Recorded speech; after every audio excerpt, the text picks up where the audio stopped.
As a reminder, if you are joining this meeting via Zoom, you can still make public comment. During any public comment portions, attendees may use the raise your hand feature and will be called upon and unmuted when it is their turn to speak. If joining by phone, use *9 to raise your hand, *6 to mute and unmute. We also have Spanish interpretation services available in person and via Zoom. OnPoint Language Solutions is in the back left corner if anyone needs assistance with interpretation services. OnPoint will now provide information on how to receive interpretation services if you are in need of them.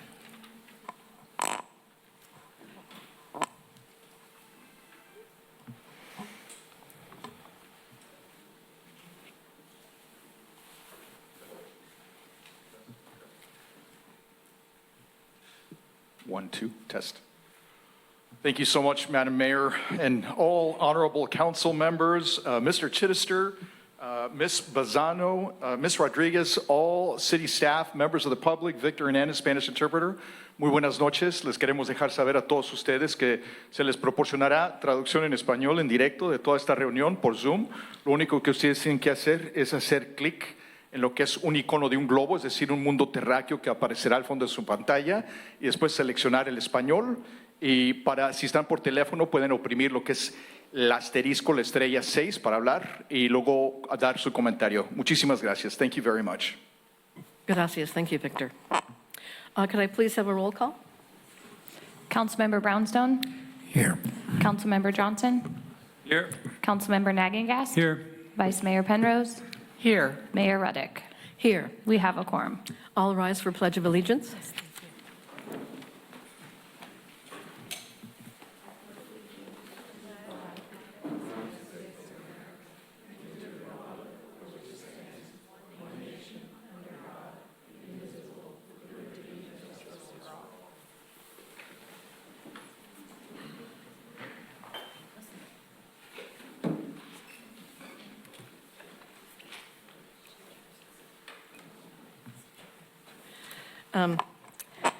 Okay, so the first item of business is to approve the agenda. However, I'd like to make a recommendation that we move up item 10D, which is the item on rent stabilization and the rental registry, and put that in front of item 10A. So it would be the first item under our regular non-consent agenda business. And that would be my motion to move that. Second. Second. All in favor say aye. Aye. Aye. Any opposed? Motion carries. So the agenda is approved with that item moved forward to the first item of business. Thank you. Proclamations and presentations. Looks like we don't have any this evening. Madam Mayor, we do have one presentation tonight, but unfortunately it didn't end up on the agenda, so we're going to be taking that just as public comment later on. Yes, I just wanted to make sure that there was nothing else. Correct. So, thank you for that. Okay, so the next item of business is item 4, Mayor's announcements of community activities and community service. And I don't have any announcements this evening. Item 5 is report out from recent closed session meetings. And I would ask our City Attorney Denise Bazano to report. Thank you, Madam Mayor. This evening, the council met in closed session to discuss the case of City of Half Moon Bay versus Granada Community Services District and Montero Water and Sanitary District. At the conclusion of the closed session, the council voted unanimously to refrain from seeking appellate review in the case. This case involves the City of Half Moon Bay, the Montero Water and Sanitary District, and Granada Community Services Districts are all parties. And the litigation relates to disputes regarding costs to reconstruct the pipeline system. That concludes the report. Thank you for that. So I'll just summarize. The city has decided not to appeal the judgment on Half Moon Bay's litigation with Granada and Community Services District and Montero Water and Sanitary District. Next, we have city manager updates to council. Thank you, Madam Mayor. We have several updates tonight. We'll begin with the one listed on the agenda, which is an update on the Frenchman's Creek Park project, and that will be given by our interim Public Works Director, Todd Seeley.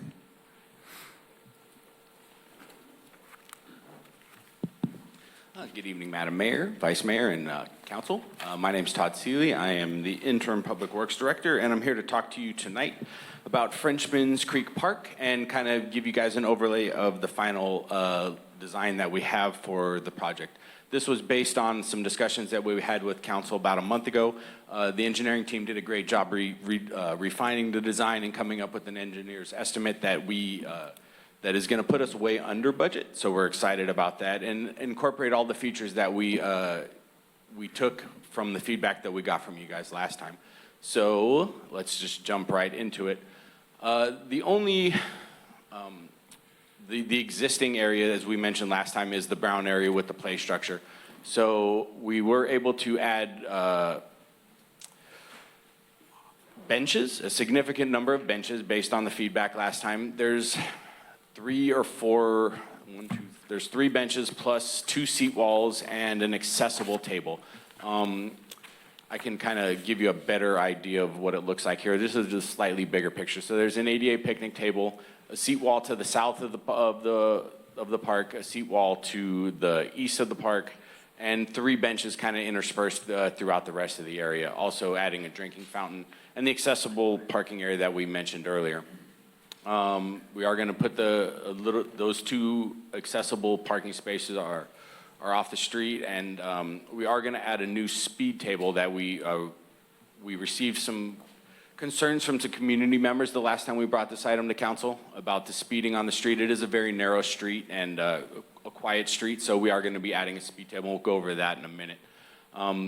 We feel that the addition of the benches and the locations and the seat walls is going to give ample opportunities for visitors of the park and for members of the public just to be able to take a look. There's really cool views facing south where that park is, looking at the creek and the eucalyptus grove, and there's some really cool views looking to the west as well, kind of like the little bowl area where people will go out and play with their dogs and stuff like that. So the additions of the seat walls and the benches is going to be nice and kind of a welcomed addition out there. As we discussed the last time we were here, the total project budget was a little under $400,000. We're about $85,000 in. So the base bid for the work, or our engineer's estimate for the work that we are proposing right now is about $200,000. Obviously, we're going to ask for a little bit of contingency, not much more. We will be bidding this project out competitively shortly after tonight. And then we still expect to realize some cost savings while incorporating a lot of cool features and upgrades to this park. So we're excited about both the cost savings and the ability to upgrade this location. And I did mention before that we are going to add 1 existing speed table on Rousseau Francais. So this map is kind of hard to see, but there's 2 red arrows on this map kind of outlining where the existing speed tables are. And then the proposed speed table is going to be very close to where the play structure is and where the improvements are going to be made. With the revamping of the accessible parking and the new layout of the park, it's going to be very inviting for visitors and for children. And we wanted to make sure that we're controlling speed as close to the park as we possibly can be. And that's why we chose that location for the speed table. With that, I do have another CM update, but with that, I just wanted to turn it over to council and ask if there's any questions about the work that we're doing. Councilmember Nagengast? Thank you. I noticed benches and seat walls. Yes, sir. Do the benches have backs on them? The benches do have backs on it. The And- seat walls do not. Do not, so you can either Either watch way. the play structure Or turn watch- around and look into the bowl or look out at the creek, whatever. So the benches, there was 4 benches because we're also considering, the kiosk is the term that we use, but it was the Eagle Scout project that was built a couple years ago, and that has a back on it as well. So there's going to be 3 large 8-foot benches with backs on it, plus the kiosk, and then the addition of the seat wall, the 3 seat walls, which will provide ample seating. Anyone else with clarifying questions or comments? Okay, we can move on to the next report. All right, outstanding. So the next report is an update about the Highway 1 North safety and operational improvements, referred to broadly as the Highway 1 North project. The reason that we are bringing an update to council this evening is partly because of the incident that occurred in Half Moon Bay last week. This area in question is where the accident occurred. And we wanted to bring some updates to the council and to the community just to let everyone know that this is something that we have been thinking about for a long time. It is something that is very important to us, and we wanted to let everyone know kind of where we're at and what the process is to get this light put in there and get the improvements made. So again, this is an artist rendering of what the intersection is going to look like at Terrace Avenue. Obviously, there's no light there now, but this is what it's going to look like in the near future once we can get everything ready to go and get this project underway. We are expecting comments on our 100% submittal to Caltrans in the coming days. What that means is we've been going through this design process for many years. This project has been in design since I started with the city in 2018, and we still don't have 100% design yet.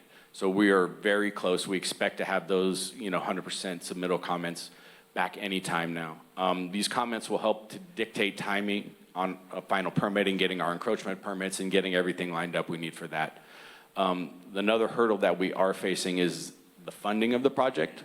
While it's been allocated and promised, there's still some legislative hurdles that need to be cleared before we can get that. The California Transportation Commission is expected to approve our funding allocation for this project in June. And with that, once that is approved, then the SMCTA funding agreement is expected in July. The reason that we bring that up is this part of the funding, I believe, is like $10.8 million, somewhere around there, so a fairly significant number. It's a little less or a little more than half of the overall budget for the project. So we're still waiting to get these funds, and as soon as we can get them, we can start moving along. And then if that timeline holds and everything, all the ducks fall into a row and everything falls into place, we are expected to start construction sometime in September on this project. So we wanted to bring this to you today because of what happened last week, and just to get ahead of this and make sure that you guys are all aware that we're working on this, and the community as well, let them know that we're working on this. And with that, are there any questions or anything you'd like to add, Matthew? I'll just add, we've been providing updates on this project for the last couple of months in our e-news, and we'll continue to do that. It'll just be a standing item in e-news until we break ground because we're so close. And we have a project page on our website. So if people after tonight have questions or are interested, we'll continue to provide whatever the most updated information is through those channels. Vice Mayor. Yeah, it's my understanding that the delays in approving the design for the project have not been because the city has been derelict in its duty to get the designs to Caltrans, but because Caltrans has made it very difficult for us to get anything done. Nearly impossible would probably be a better term.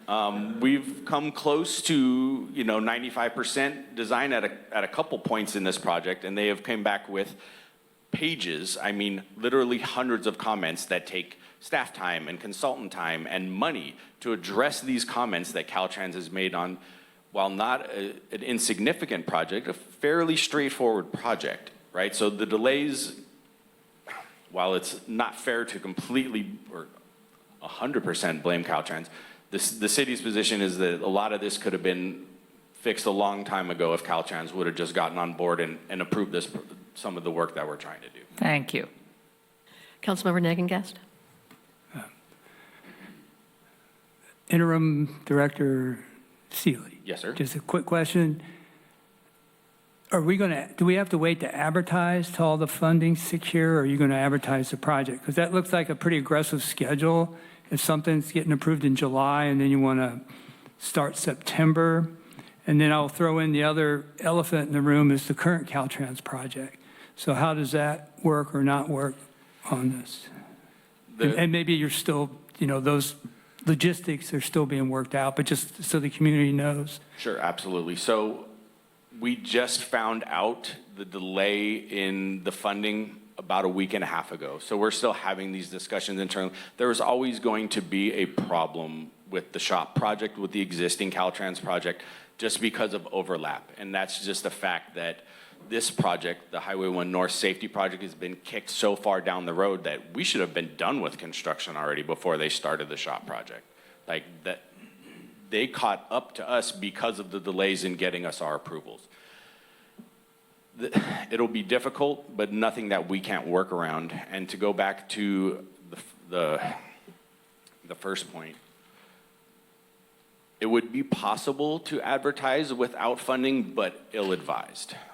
We have had those discussions internally and also with some representatives from the funding agency, and they have advised against us bidding as well without having a signed funding agreement, an executed funding agreement. We did discuss that, but it's just probably not in the city's best interest. It could potentially open us up to litigation and then just snowball from there. Where I'm going with this, if there's an expectation that we're going to start September, I just want to make sure that these things that have occurred recently may, we're trying to proceed as quickly as we can. We want this project out there. As quickly as we can. I think once the state does allocation in June, we can really ramp up preparations, and we'll be in consultation with SMCTA and make some decisions about timing on advertising. The initial work on this that would start in September is not like we're out grinding out the highway, right? There's a lot of work that happens on the shoulders in preparation for this. There's the new trail and a lot of work on the frontage road. So that also gives time to continue to coordinate with Caltrans. Our city engineer sits in regular meetings with Caltrans on the shop project, and there's been discussions about how to coordinate the two projects for quite a while. So the goal would be our work could feather in and hopefully prevent some double work in that area. That would be ideal. Obviously, we'll be flexible, and it'll be up to Caltrans how much they want to coordinate with us on that. Any other questions? Do we have any additional reports? One more. Can I click? Sure. The last item is somewhat related. Thank you, Todd. Again, in light of what happened last week, which obviously was a tragedy for the coast side, we did want to provide some updates on e-bikes and e-bike safety. Coincidentally, last Tuesday, the county hosted a workshop for all the jurisdictions in San Mateo County to talk about e-bike safety. This has been planned for weeks. There's a lot of work that's already been happening. We know we've been talking about this at council meetings, and our Bike Ped Advisory Committee has been talking about e-bike regulations and safety. And that tragedy last week just reinforces how important of an issue this is. And so we've taken a few steps. We think locally the first thing that we should be doing is really just making sure that parents and our youth are aware of safety and the things they need to consider when purchasing and utilizing e-bikes and other forms of electronic transportation. And so we've set up on our website an e-bike safety page, and it's got a lot of resources, a lot of information. We would really encourage parents to sit down and look at this, especially if their kids ride an e-bike or some sort of motorized device, or they're considering it. There's a lot to think about and a lot to consider. And so we hope that this page on our website can be a resource for them and spark some really good conversations about how to utilize these pieces of equipment safely. Posted on here as well. And that website, if you just go to our website and go to For Residents, underneath it says e-bike safety. We'll also have a banner right on our front page to make it easy to find. Associated with this, and a lot of the information is the same, the county already has this pamphlet called Electric Bicycle Safety. It's been distributed pretty widely. It's a really great, just trifold pamphlet with a lot of information. We have them on our counter here at the rec center. They're at City Hall. They're at the library. We encourage people to pick them up and take a look at it and share them with people that utilize e-bikes and other motorized devices. So that's one of the places we want to start is education, because we think it's important for people to know the risks involved, but also how to mitigate those risks and use these devices safely. Another thing we're going to be looking at is partnering with some of the bike shops in town, in the school district, and the sheriff's office, and trying to create maybe a rec program, a class for parents and children, similar to what you do when you get a driver's license and you learn the rules of the road and how to be safe, and looking at ways to incentivize that for folks. Again, it's all about education and understanding right out of the gate. Obviously, we're going to continue to advocate for legislative changes at the state level. This has been ongoing and will continue, and again, we hope that the seriousness of this issue is reinforced with the recent incident, and that our state reps can double down on some of these efforts to better regulate these bikes.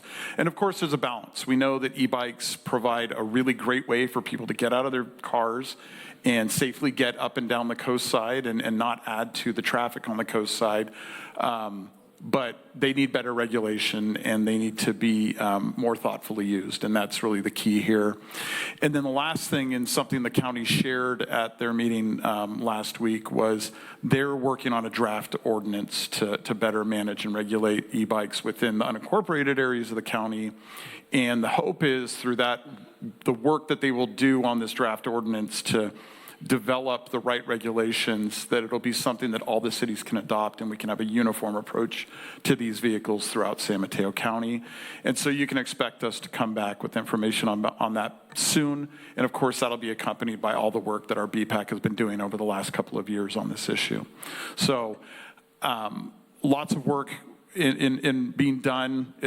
We're trying to hit this from a lot of different directions with the hope that we can prevent another tragedy here on the coast and keep our community safe while embracing what is an important technology for transportation here on the coast and getting people off of our roads. So happy to answer any questions. Yeah, thanks very much for that. Will the information on our website help people distinguish the issues between e-bikes and e-motorcycles?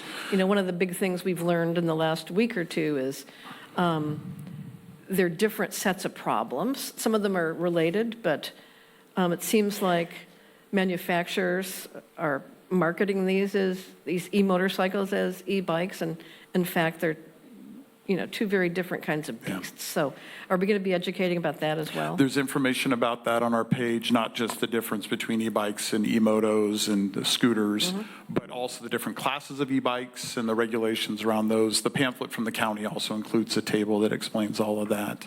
And there's a lot of links to other resources, especially if people are considering making a purchase, how to find the right brands and the safest options. Yeah, and there's other information too, like about helmets. So a helmet that might be safe for like a Class 1 e-bike might not work for an e-motorcycle.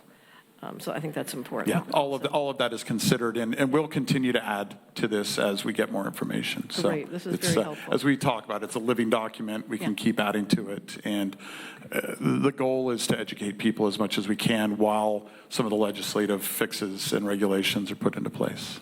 Yeah, one more thing I would add is that I think it's important to have our sheriff's deputies to enforce the laws that are already on the books, and maybe to prioritize that, in kind of a surge manner to get people to start thinking about this stuff. But there are laws on the books right now, and I think we want to communicate that it's important that these be enforced. Absolutely, and our sheriff's captain is here tonight, and he's been involved in all these discussions, and I know that the sheriff's office is very involved in this, as is the school district. This is a multi-sector, multi-pronged approach that we're all going to have to take to this is a new technology. It's not brand new, but it's really surged in the last couple of years, and the time is now to get this worked out. For everybody. Thank you for that hard work in a prompt way. Thank you. Thank you. Other council members? Councilmember Johnson? Are we going to be looking into, because a lot of the e-bikes and the e-motorcycles, which is the new wave that I'm not part of, but I have an e-bike, and you can crack them. You can go online, you can turn it off, it has no limiters whatsoever, so as fast as you can pedal, or I can assume on an e-motorcycle, all it's going to do is draw your battery down. So are we going to be looking into those too, because then you can do excessive speeds? That is probably an issue that we can't handle at the local level. That is the type of stuff we have to deal with the state. They've got to go after manufacturers and those that are marketing the jailbreaking of some of these things. You know, in the meeting last week with the county, they talked about a shop on the peninsula that if you call, they'll walk you through how to do that, which is completely illegal. And that's where, you know, the state and the county are going to have to take some actions to enforce and prevent that from happening in the future. So that's why this is really a multi-pronged approach, because there are things that are within our power and our control, and there are things that really have to go to higher levels. I think strongly on this motorcycle kind of mentality. I grew up with motorcycles early, like 15 years old, and I did wipe out on it. And I look at it as an e-bike, it's the same thing. And it was just mine's gas versus, you know, electric. And later in life, I took a motorcycle class, and I got my motorcycle's license. And that's when I really learned, because I was on the highways now with a large motor, and knowing what to look for, looking to the left, looking to the right, looking for the blinkers, watching people with your eyes, all those little tricks that you learn in motorcycle safety is what I think this trickles down to in bike safety, because I'm a big avid rider here on the coast. That's what I love riding my bike, I love riding my e-bike. And I'm also telling my wife often, look to the left because they're turning right. They're not going to look at you, they're looking at the light. So there's all these little tricks that you learn. And I think the direction that we're going, I think it's the right direction. Education is number one, and being safe. And different helmets are correct, because each helmet has a different speed rating. Just like you do on a motorcycle, you have, you know, you see those little tiny helmets guys are wearing, those aren't really legal, they're fake ones. So good helmets for the right speed and the right bike that you're using for that product. I think it's all good. It's good information. Thank you. Vice Mayor Penrose? Yeah, I also think that this leads us into a discussion that we need to be having about our trails, about our east side, our west side, our coastal trails, and pedestrian use of those and the safety of pedestrians on those trails. So that's something we may want to be looking at seriously. Yeah, and I think that's a combination of some things we can put in place right now, like speed limits, and then work we need done at the state to better regulate the use of the trails and the different classifications of trails, which we were headed down that path before, and the state wouldn't allow us to do some of the things we'd wanted to do. So combination there as well, but absolutely on our radar. Councilmember Negengast? Thank you. And absolute safety first. I've mentioned to other elected officials to talk to their city engineers and widen those shared trails. You know, we have our coastal trail, and as Vice Mayor Penrose pointed out, the trails on Highway 1, because they're shared with pedestrians and bicyclists. And even at 15 miles an hour, it's a lot of momentum on these bikes. These bikes are much heavier than what typical bicycle is. So all important stuff. And a reminder again, too, I'm on the League of Cities task force for e-bikes. So I'm going to report directly to this council and the community, you know, what we're trying to do with the legislature in Sacramento. Councilmember Brownstone? Biggest questions in my head, I agree with Councilmember Penrose, because I remember at some point we talked about putting all electric bikes on the east side trails and west side trails, you know, just for regular bikes. I have no idea how we enforce this stuff, and I haven't heard or seen any great examples. You could triple the number of sheriffs, but I don't know exactly what they would do. So if we can identify a municipality that has a handle on this, that would be great, because I'd want to hear from them and how they do it. We just need some examples of people who have figured out how to enforce it. we already have regulations, you know, you got to pass someone at 5 miles an hour, you can't go over 15 miles an hour. Having been a parent of teenagers, they will often just have a different perspective on what's risky, what's not risky. It's hard to kind of change that mentality. You can go on I think, did we post on our website the slides and the presentations from that bicycle commission? You sent them to us, but I was wondering, are those on our website? No, but we can add a link to those to the website. Yeah. Yeah. Those are incredible presentations. I was pretty disappointed when I saw that people can go on Amazon and get stickers that change what type of bike they have, you know, for next to nothing. Oh yeah, there's a pack of 8 of these, you know, and you can go online and retool your bikes to go a lot faster than they should. So I think enforcement will be difficult no matter what we come up with, and you can do so much education. And so that's a challenge, really challenging. But the more we can, if we can come up with a couple of good examples, that would be great. So, Great. Thanks, though. I'm glad we're really looking at this more seriously. New Jersey requires a license to ride an e-bike. So that's the ultimate solution, in my opinion. You can do a lot of education, and that's all important. It's critical, but these things should be licensed. That's my opinion. Regulatory, not voluntary. Right. Yep. I would ask members of the public if anyone would like to comment on the city manager's reports. That would be Frenchman's Creek, the Highway 1 North project, and e-bikes. If you'd like to come to the podium and make a comment or do so online, we will take that now. I believe in the cards you've already been handed, there's a lot on the Terrace Avenue item. Okay, on public forum. All right. I do see a hand raised by Michael Ferreira online.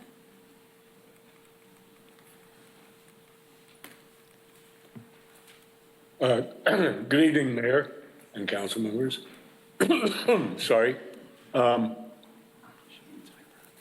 Last year, the legislature commissioned the Minetta Transportation Institute to do a special study on e-bikes, and they did produce it in December. It has a very readable executive summary. And there's a lot of great information in there about e-bikes generally. For instance, in the US, we limit them to 750 watts. The EU limits them to 250 watts. And China limits them to 400 watts. It's the Wild West. And in all our discussions here, where is the Department of Motor Vehicles? They're not here. They're not involved.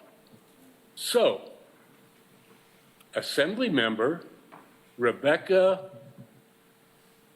Kahan, K-A-H-A-N, has introduced a bill to license and register these things, finally, to the legislature.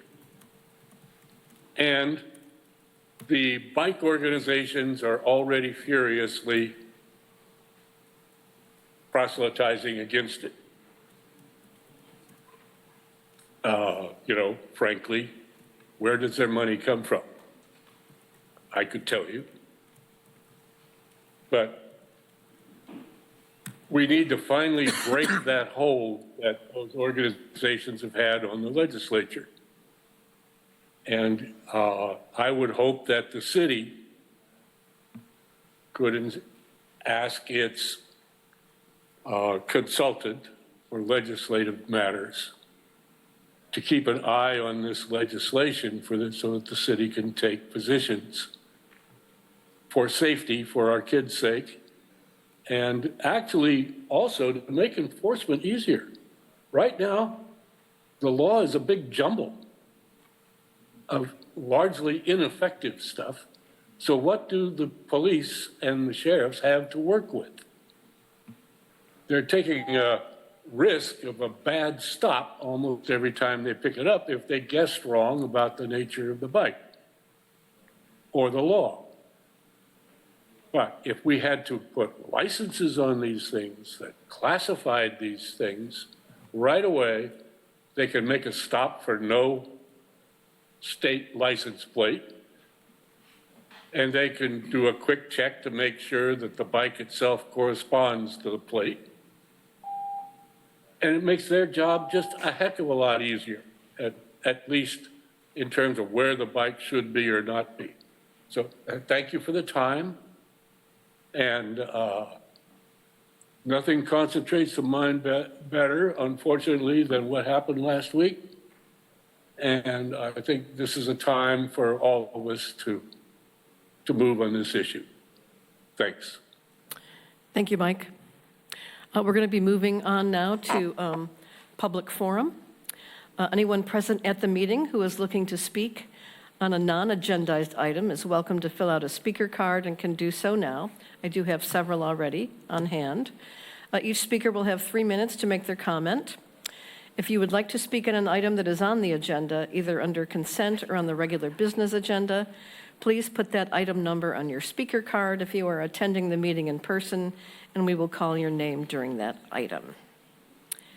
So I will first call up HIP Housing, who's going to make a presentation on the HIP Housing program. Hello, Council. My name is Daniel Barrera, and I am a proud employee of HIP Housing. Tonight, I'm here to share something fun, so kind of a change of pace from earlier in this meeting. Since 1972, HIP Housing has been helping low-income San Mateo County residents to find and maintain affordable housing, and we're listed in all 21 housing elements in San Mateo County, including yours, as a trusted, affordable housing partner. Last year, we worked with over 4,000 individuals and provided housing to over 1,200 low-income households throughout the county. In Half Moon Bay during the 2024-2025 fiscal year, we served 35 residents to our properties and our programs. That included 5 individuals who applied to the home sharing program and 1 senior through our new housing readiness program. On behalf of HIP Housing, I would like to thank the Honorable Mayor and the members of the Half Moon Bay City Council for your enduring support of our organization. And as a symbol for appreciation of your partnership, I am here tonight to present you with HIP Housing's 2026 calendar, which you all should have in front of you.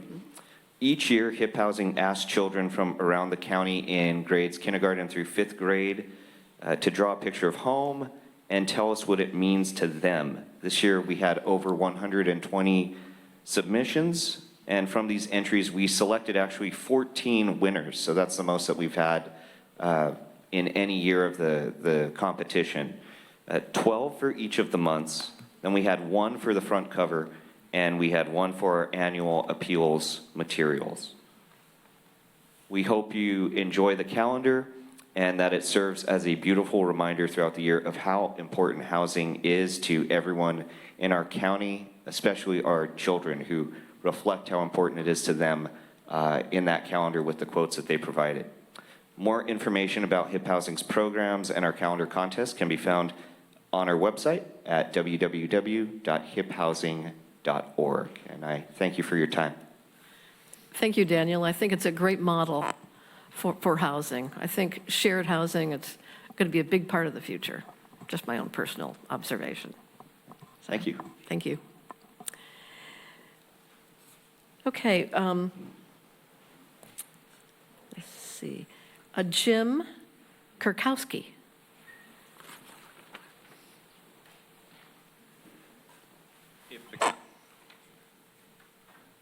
Hello. Hi. If the council would allow it, we'd like to do this in order. It's all directed to the same topic, the Highway 1 project.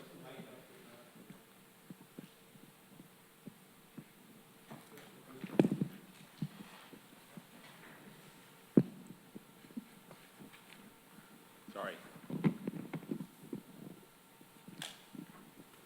Hello? Okay, thanks.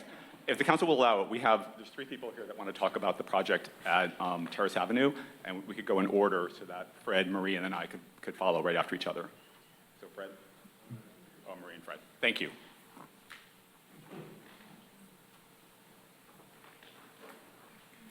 All right, can you hear me? Hello, my name is Marie Garnier. I'm a resident of Half Moon Bay since a few years now, and we live on Highland Avenue, which is very close to where the tragic accident happened with Cash. The reason why we're here tonight is that we wanted to give you a visualization of what we think the issue at hand is, which is in the section between Main Street and Highland Avenue. We counted 7 different possibilities of traffic, all colliding at the same moment, at the same time in this area. So you have we did some different views on the papers that you have. You have a view that's like a higher view of around Main Street and up to Highland. And the second view of this is going to show like a zoom in of all the possibilities. So literally, when you live in this neighborhood, or if you want to go between Main Street and the neighborhood on the east side of Highway 1, you have nowhere to really walk or to bike. Really, literally nothing. And just like Pat on the city council, I'm an avid biker. And whether it's mountain bike or road bike, there is no good way to go. It's all very congested, and you have possibilities of people coming from northbound, southbound, people leaving the neighborhood, people coming in the neighborhood. And I think in the context of the accident or the tragedy that happened, Cash didn't really have a good way to go. He literally didn't. There is no good way to go. So I think we just wanted to reinforce the ask, and we appreciate all the work that's been happening since a long time to make this part of Highway 1 safer. And it's really a call to action to go, and hopefully, I heard Todd presenting that it's going to happen somewhere between June and September. But we hope that we all feel the sense of urgency, and we think that there could be some short-term fixes that could help us be safer. So with this, I'm going to pass it on to Fred, who happens to be my husband, and he's going to walk you through some of these ideas that we have to make, hopefully, some short-term fixes that can make this better for all of us, and especially the pedestrians and the bikers. Thank you. Thank you, Marie. My mayor, city council member. Definitely what happened last week is a tragedy. And it's too bad that we have to be here tonight to talk about the safety of this particular intersection. We acknowledge that you guys doing a fantastic job pushing to make the streets safer for Half Moon Bay citizens. This highway safety and operational project is fantastic. It's too bad. It's been very, very long in the work to come to this point. So what we are proposing, is maybe trying to find some temporary solution to make this particular intersection safer. Some ideas. We notice now there is no more shoulders when you go north or even south on the bike for protection of workers, I assume, with those concrete blocks. Why not having concrete blocks create a corridor for cyclists and pedestrians between highway, between Main Street and Terrace?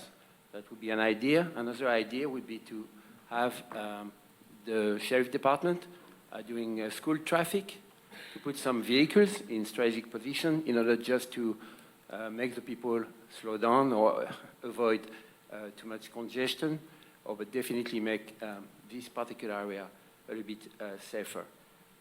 Talking about e-bikes, we're definitely supporting regulation for e-bikes. Marie and I, we are avid biker, mountain bike, road bike, but also I'm a motorcyclist biker. I have a big motorcycle. This intersection, even on a big bike, is very dangerous. So it's a very complex situation, and we certainly support whatever you guys putting together in order to make this place safer again. So just for you to know, the trail e-bike situation, so it's not only a use problem. We've seen adults riding e-bikes on the sidewalk. It's true that the use, it's easier for them to have an e-bike, but it's not only a use problem, it's an e-bike problem. Those vehicles are going very fast, and it's some regulation for sure. During the Pumpkin Festival, I'm helping with a race doing bike patrol. We are 3 or 4 people doing bike patrol during the race. Recent River, they have 60 bike patrollers going on the trails over the weekend, so it might be an idea to support and reinforce the speed limit of 15 miles per hour for e-bikes. So some ideas here needs to be discussed. We'd be happy actually to recommend some, provide our support for any way you want to improve the safety of our citizens. Okay? Thank you. Thank you very much.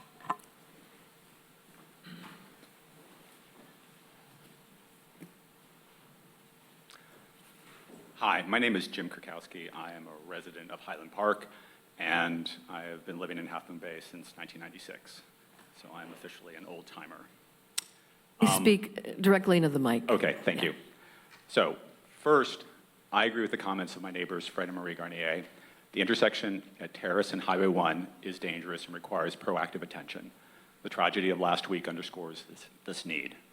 While I did not know the boy that died, I am deeply saddened by this senseless loss and offer my deepest and most sincere condolences to the boy's family and friends, some of whom I have seen grieving heavily.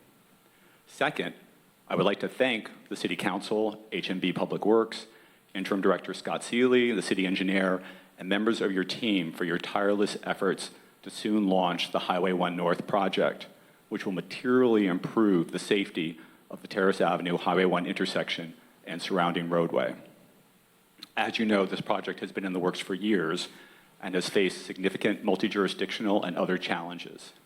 As set out by Director Seeley, pre-construction work is nearly complete, and construction will likely begin later this year. This is really great news. Certain of my neighbors and I will stay in contact with Director Seeley and/or the city engineer to keep abreast of the project's progress and engage when appropriate if major delays are encountered. We are anxious to see this project move forward and are willing to help wherever possible. Thank you. Thank you, Jim. The next speaker is Carolina Carbajal.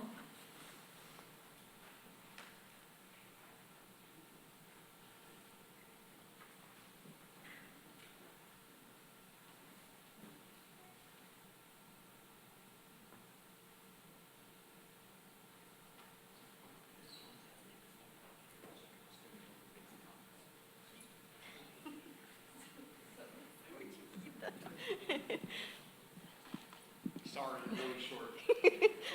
Soy tamaño bolsillo. Muy buenas noches a todos. Yo quisiera hacer un comentario acerca del proyecto que han generado acerca de poner el semáforo. So good evening to all. I just want to make a comment about the traffic light that everybody's been talking about. Realmente, y hablando de una forma muy cordial, nuestra calle 1, perdón, es muy traficada. So honestly, talking in a really cordial way, thank you so much, man. Test. That part of Highway 1 is very heavy traffic. Hace 3 años, mi suegra tuvo un accidente en esa calle. So 3 years ago, my mother-in-law had an accident there in that street.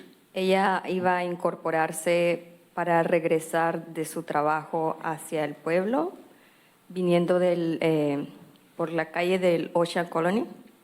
So she was ready to merge in, going from work. She was over there by Ocean Colony. Cuando ella cruzaron con el auto, otra persona por frenar aceleró más y la impactó. So she was pulling out. The other person was trying to brake, but actually hit her. Ella tiene una lesión muy grave, perdió movilidad en su brazo y son cosas que pasan. So she was injured severely and lost movement in one of her arms. These are small things that happen. Si nos ponemos a analizar todas las salidas que están hacia el 1, todas son complicadas. If we really stop to analyze all of this, all of the streets that go into Highway 1 are dangerous. Yo vivo por la calle Medio, no sé si la han oído, está por Miramar. So I live over in Medio Street. It's by Miramar. Todas las mañanas cuando yo vengo a dejar a mi hija a la escuela, es un tráfico inmenso y para cruzar es un peligro total. So every morning when I drop off my daughter to school, there's a lot of traffic and there's this danger there. El límite en ese sector es de 50. So I think the speed limit is 50 there. Entonces, si una persona no logra girar bien, obviamente será impactada, rebotará hacia otro lado, cualquier situación pasará. So if a person doesn't manage to turn right, they're going to get hit, they're going to bounce all the way over to somewhere else. Entonces, no sé cuál sería la forma más adecuada de ver cómo solucionamos ese problema, porque ese problema lo tenemos todos. Los que queremos incorporarnos, ya sea para venir a dejar a nuestros hijos a la escuela o regresar, irnos para Pacífica, cualquier persona que quiera incorporarse, eso es un gran problema. So I don't know how it is that we're going to resolve this because this problem is for all of us. So if people are trying to merge onto Highway 1 or merge onto the street, I don't know how people can make it to Pacific or anything, but it's a problem that we all have. Y otro comentario que quiero dar acerca de las bicicletas eléctricas. Another comment that I'd like to make about e-bikes. Para empezar, quiero decir que nosotros tenemos una So I want to start by saying we have one, y tenemos una motocicleta también. and we also have a motorcycle. Y lo voy a decir honestamente, las personas a veces entendemos solo pagando la consecuencia. And I'm going to say this in all earnestly. Sometimes we finally pay attention when we pay the consequences. Yo sé que hay leyes a veces, I know that there's laws la gente no lo respeta. sometimes, but people don't respect them. Yo sé que a veces los sheriffs están controlando eso, I know that sometimes deputy sheriffs are controlling that. pero la gente a veces no lo respeta. Again, sometimes people don't really listen to that. Si lo que ustedes deben de hacer es poner multas, háganlo. If what the city needs to do is fine people, go for it. Las personas entendemos por el bolsillo. I think people will understand if you hit them where it hurts the most. Todas las personas saben que hay reglas sobre eso, pero no lo respetan, porque piensan que no hay consecuencias. All people know that there's laws like that, but they don't respect them because there's no consequences. Si ustedes comienzan a poner multas sobre respecto de eso, la gente se va a educar. If you all begin fining people, people will become educated in that. Incluso también quiero hacer una observación. Also, I want to make an observation. Hay muchos peatones que no respetan eso. There's many pedestrians that don't obey those laws. Se cruzan por en medio de la calle en el freeway, They jaywalk in the middle of the highway, crossing over, porque saben que si nosotros los atropellamos tendremos que pagar nosotros. because they know if we hit them or run them over that we're going to have to end up paying for it. Incluso personas aquí por la May, habiendo lugares para cruzar, ellos se tiran por la calle. As a matter of fact, people also here on Main, having places where they can cross, they just cross in the middle of the street. Nosotros que manejamos, bueno, yo honestamente, yo sí me asusto mucho, Honestly, I'm frightened by all of this. porque yo no quisiera algún día pasar por esa situación de arrollar a alguien o que se me atraviese a alguien. No sé cómo voy a reaccionar. Because honestly, I wouldn't want to go through the experience of accidentally running somebody over and not know how that's going to go. Y siento que la ley en eso también debería multar a las personas peatonas que no hacen caso de eso, también deberían de recibir una multa. I think that pedestrians not obeying that law should also be fined. Muchas gracias por su tiempo. Thank you very much for your time. Gracias, Carolina. The next speaker is Joaquin Jimenez.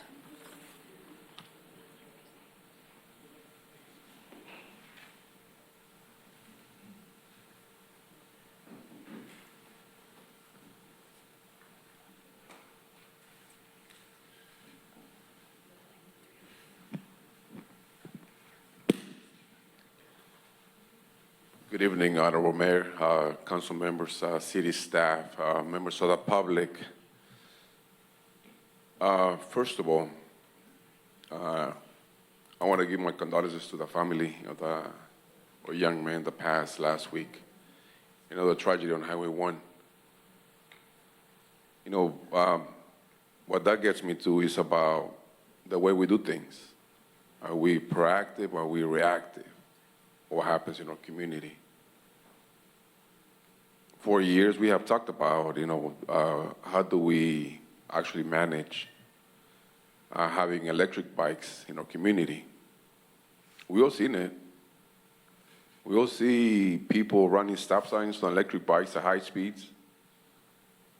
When you're on the coastal trail, we worry about the seniors or people with dogs in electric bikes, you know, speeding. Education works, but only to those who want to learn. And Carolina's right.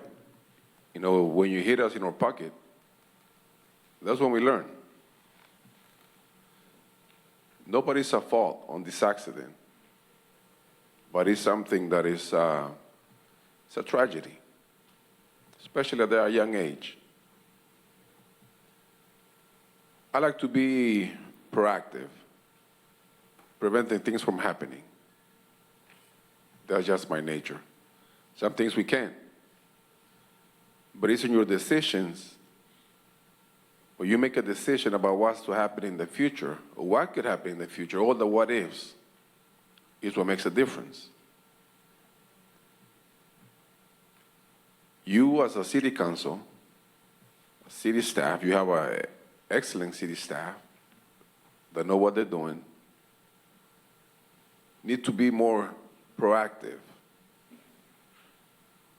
One of the things that are about, you know, politicians is about being reactive. How to use an incident, how to use something that already happened, you know, to gain control. But we're talking about lives. We're talking about future. Let's be proactive. Let's make real changes proactive. A couple years ago, we talked about the pork chops on Highway 1 and Kelly Avenue. I almost got run over the other day. Nothing has been done. And that was me that paying attention. Now think about younger, you know, children, young adults. It's dangerous. Let's be proactive. Let's not lose any more lives. Thank you. Thank you, Joaquin. The next speaker is Eric Hollister.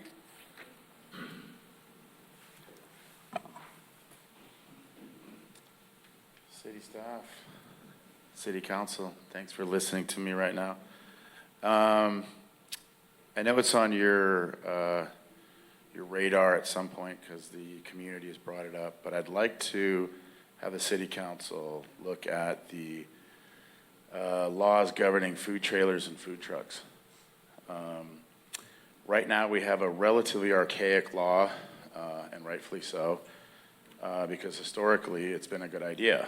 But food trailers and food trucks have gained momentum, but at the same time, we don't need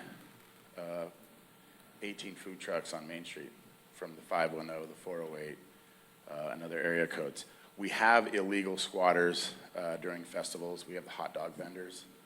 I don't need to get too far into that. We have the fruit carts and the school carts. There's a golf cart guy here. And we have taco trucks and the barbecue chicken guy over near Surfers Beach, which have proven, in my experience, to be extremely dangerous on Highway 1. Whether they are permitted by the health department, San Mateo County or not, leads to entities actually checking them out, whether they're during the week or on the weekends, and it's difficult for people to do that, whether it's the health department or the sheriff's department. But with all that being said, I think there's a lot of restaurants, local restaurants and entrepreneurs that need an outlet. And I don't necessarily, again, I don't think that we necessarily need 18 food trucks on the street, but I think there are limited areas and even limited times that these food trailers can be there. With that being said, there are food trailers. Again, I brought up the fruit cart and the golf cart vendor, that I like to call them, that is shown up within school zones in certain times that are not permitted by state laws. And it's difficult for someone to call in and say, hey, this guy is here at Hatch Elementary School, but he's not allowed to be here. And the sheriff's department and the deputies are limited because they say, okay, we'll go out there and check him out, but he's taken off. But according to state laws, within 3 hours of schools getting out and midnight, they're allowed to be there.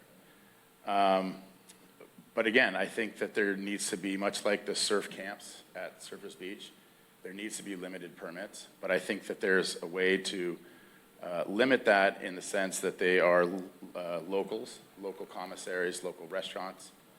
But with that being said, I think the community does need more diversity in their food, and there are a lot of people that can't start the brick and mortars. They can't start with hundreds of thousands of dollars and start a business. We don't need any more pizza or pasta here on the coast, but we do need more diversity. And it's hard for restaurants to break into the food service industry without getting into a brick and mortar. So again, the law is in place for good reason. It is archaic. You're not allowed to be in one spot for 15 minutes or more. And I agree that we don't need 15 food trailers from the other side of the hill. But I think that there needs to be some time and effort spent into looking into how food trucks and food trailers can operate within the city limits. And maybe set a good example for San Mateo County and saying, hey, if you want a food truck at Surfers Beach, or you need to be in that area, then follow certain laws. Thank you. Thank you. Appreciate your time. The next speaker is Mark Hirschman.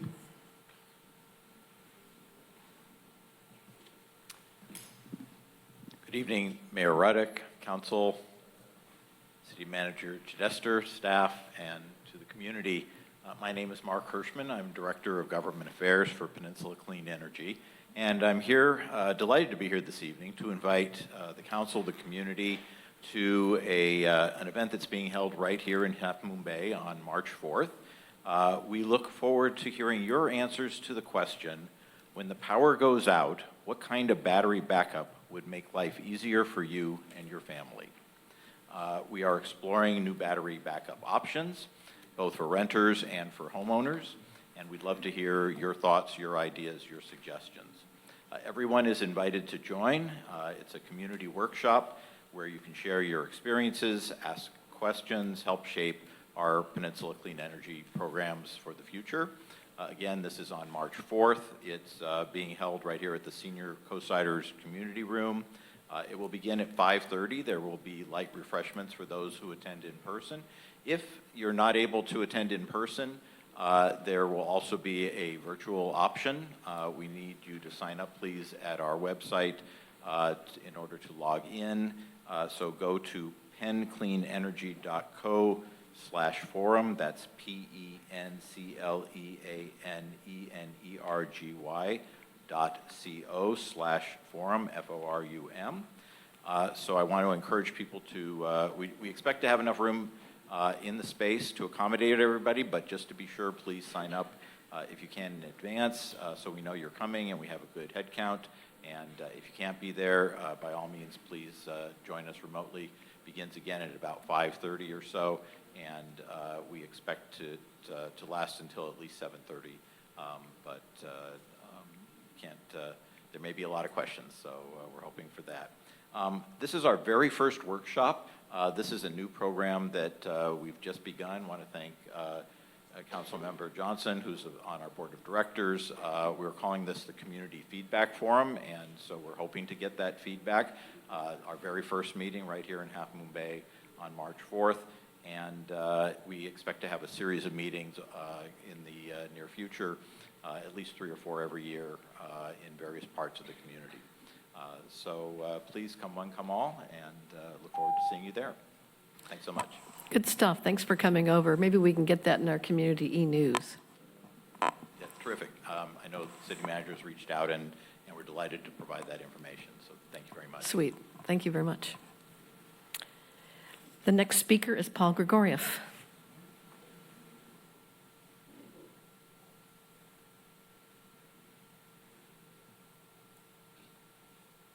Well, the hour is getting late, and what I'd like to do is submit a written comment to the council. I was here to make some comments again about the flock license plate reader system, which I brought up in the listening sessions. Since then, I found out that, well, I've just looked at the budget for DHS and ICE and found that they've allocated hundreds of millions of dollars to creating a large database which will encompass all sorts of data on immigrants and U.S. citizens. And this is going to be part of the Trump administration's campaign to basically keep an eye on everyone in the country.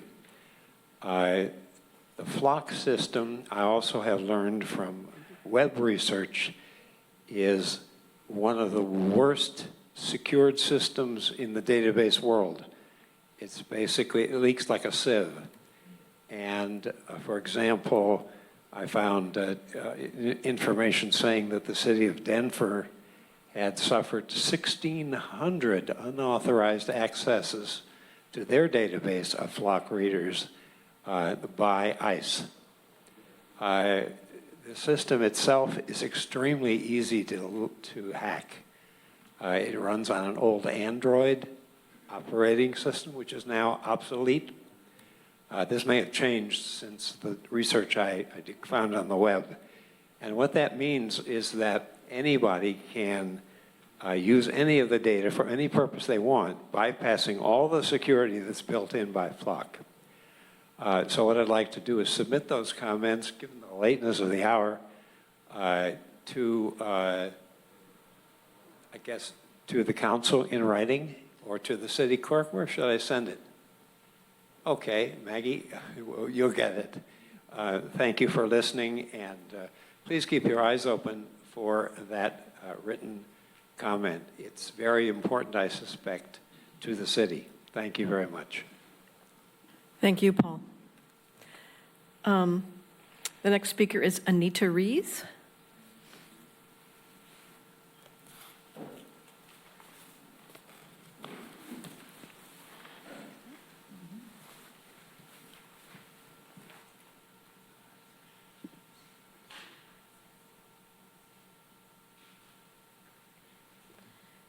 So again, Anita Rees with the Unhoused on the Coast Outreach, a program of Pacifica Resource Center that's primarily funded by the San Mateo County Center on Homelessness.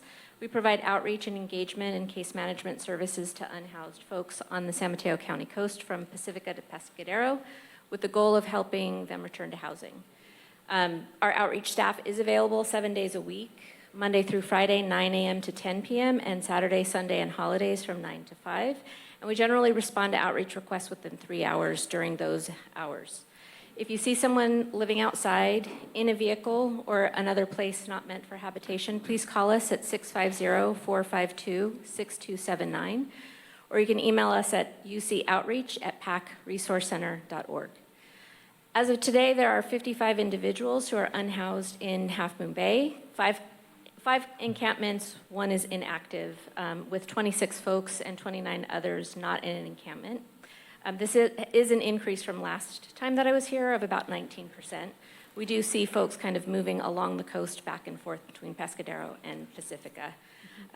So as you consider ways to address homelessness in Half Moon Bay, I encourage compassion and empathy. Our unhoused folks are families, sons, daughters, mothers, and fathers that due to unforeseen circumstances or what we may think are bad choices are unhoused. I also encourage you to think regionally for a regional solution, not just the city of Half Moon Bay. For example, Pacifica's temporary safe parking program could be a solution that helps the whole coast reduce the number of folks who are living in motorhomes.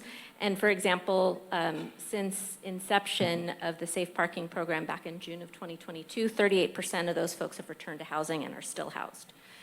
So I also wanted to share that the one-day homeless count was last month, January 29th, followed by a week of collecting surveys from unhoused folks. We collected around 80 surveys along the coast, primarily in Pacifica and Half Moon Bay.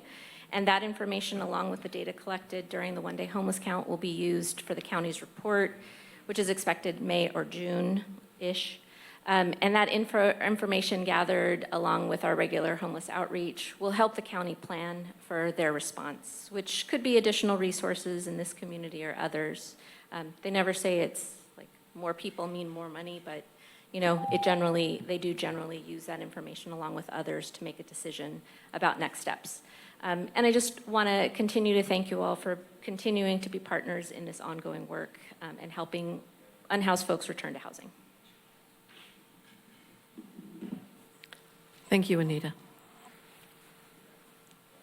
I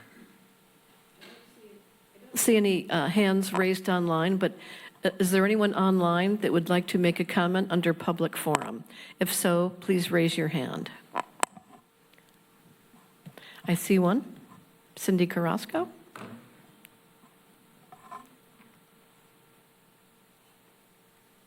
Oops, sorry. Is this an appropriate time to speak about 10D, which is later on the agenda? No, we'll call you again when we reach that item. We're going to deal with the consent calendar next, then probably take a short 5-minute break, and then we'll be back to hear item 10D. So we won't take your comment now. All right. Seeing no other hands raised, we'll move to the consent calendar. Does any council member wish to pull any consent item at this time? 8F. I'm sorry, which one? 8F. 8F. Anybody else? Is this just so that you can abstain on the minutes? No. All the minutes I have attended. Oh, this is the legislative position Yes, letter. yeah. Okay. Do you just have a quick question about it, or? Well, what is it? I mean, I know what it is. I read, but for those that maybe didn't read it, I was like, the next item kind of incorporates in the title and the recommendation kind of what that letter is.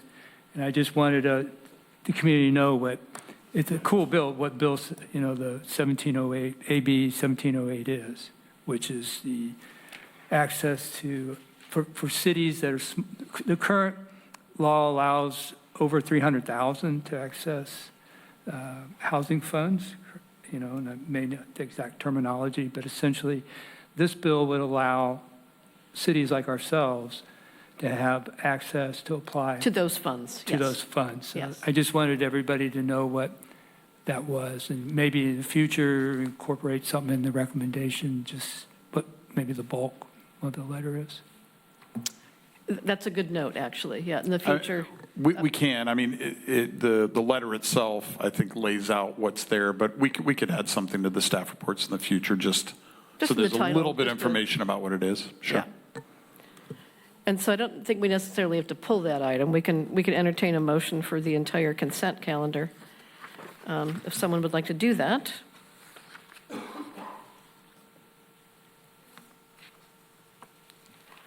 Actually, why don't we should we take public comment first. If there's anybody who would like to comment on the consent calendar items, you may come to the podium or raise your hand online. But you may need to know what is on the consent calendar. So I'm going to read it for you. So the items are item 8A, waive reading of resolutions and ordinances. 8B, approve minutes of the February 1st, 2026 special meeting. Item 8C, approve minutes of the February 3rd, 2026 special meeting. 8D, approve minutes of the February 3rd, 2026 regular meeting. 8E, adoption of updated records retention schedule to add a retention schedule for the city attorney department. So that would be, how long do we keep these records, and when and how can we dispose of them? Item 8F is receipt of the legislative position letter on the bill that was just discussed relating to smaller cities being able to access statewide homeless funding. Item 8G, a resolution identifying negative nominations for all offshore tracts within the Central and Southern California Outer Continental Shelf planning areas. And I will just give a little description here. So the federal government has made clear that they would like to open up many areas on the U.S. shoreline to oil drilling again.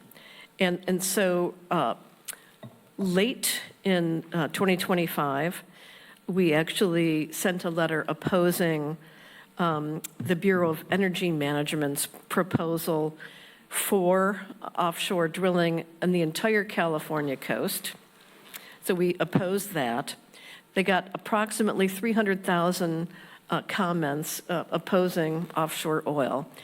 But rather than waiting to respond to those comments, they've issued a call for nominations for specific tracts in Southern and Central California. And I participated in a meeting where I was able to look at a map, and there are approximately 6 or 7 proposed tracts directly west of Half Moon Bay.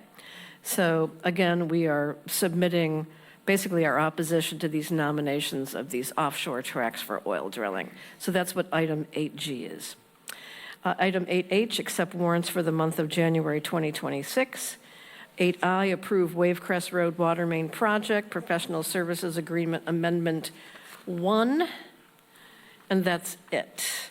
So if you would like to comment on any of those items, you can come to the podium or raise your hand online at this time. I see no one at the podium, and I see no one raising their hands online. So I think I can ask for a motion to approve the consent calendar. I move that we approve the consent calendar. Second. All in favor, say aye. Aye. Aye. Any opposed? Motion carries unanimously. Okay, so we're going to be moving on to ordinances and public hearings, but there are none. But we do have resolutions and staff reports. We will begin with item 10D, but I'm going to call a short 5-minute break, and then we will resume. Thank you. See you in 5 minutes, approximately.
Please take your seats.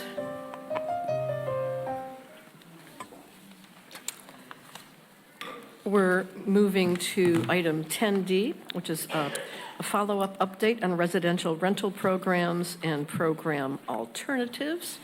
We will have a staff presentation by Irma Acosta. Thank you. Hello. Do we want to wait for Patrick and Paul, or should we just get started? Okay. Oh, right, we're missing two people. Council members, please return to your seats.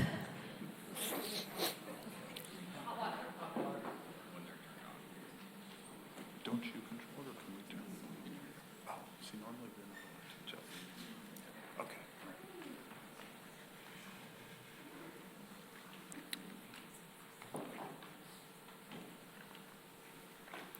Okay.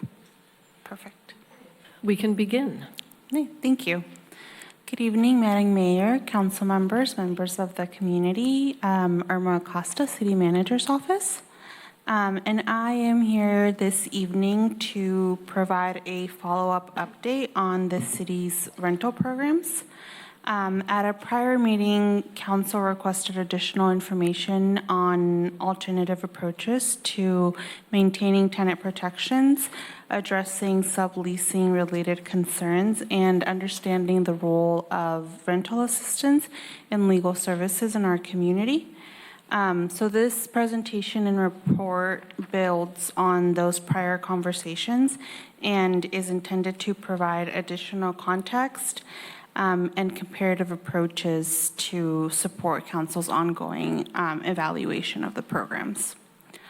So I'll begin by providing an overview of the city's tenant protection ordinance and how it compares to the State Tenant Protection Act of 2019. I will then share feedback on service providers regarding the factors driving housing instability in our community. And finally, I will provide an overview of program alternatives for council's consideration. The city's tenant protection ordinance was modeled primarily on state law, so there are many similarities. However, there are some important distinctions. And before I get into that, I do want to clarify that the city's rental framework consists of 3 separate ordinances. So first we have the Tenant Protection Ordinance, which governs termination of tenancies, including just cause, relocation assistance, and noticing requirements. The second, the rent stabilization, which governs annual rent increases.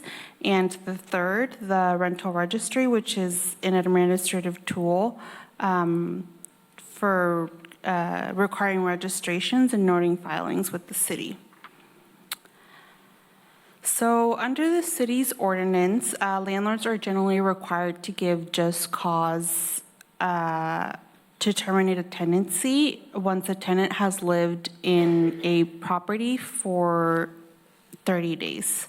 And under state law, just cause protections apply after 12 months of occupancy. So locally, tenants receive eviction protections at a much earlier date.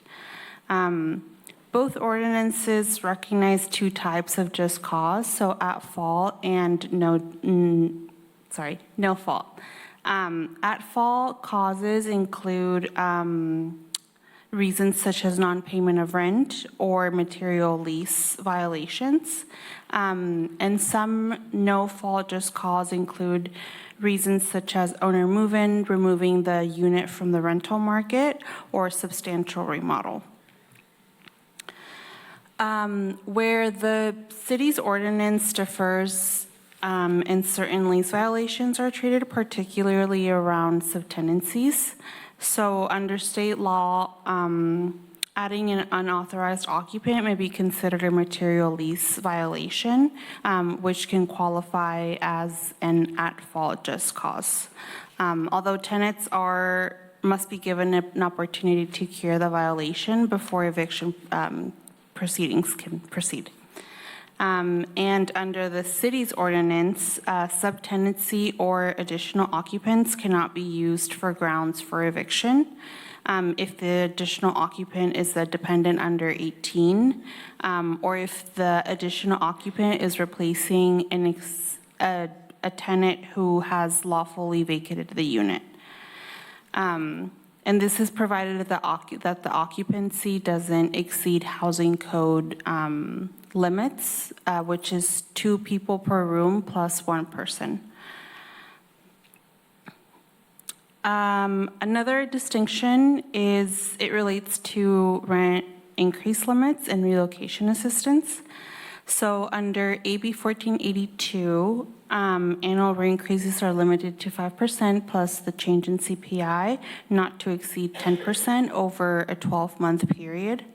And under the cities, for the city, which is a separate ordinance under the rent stabilization, annual rent increases are limited to 80% of the change in CPI or 3%, whichever one is less.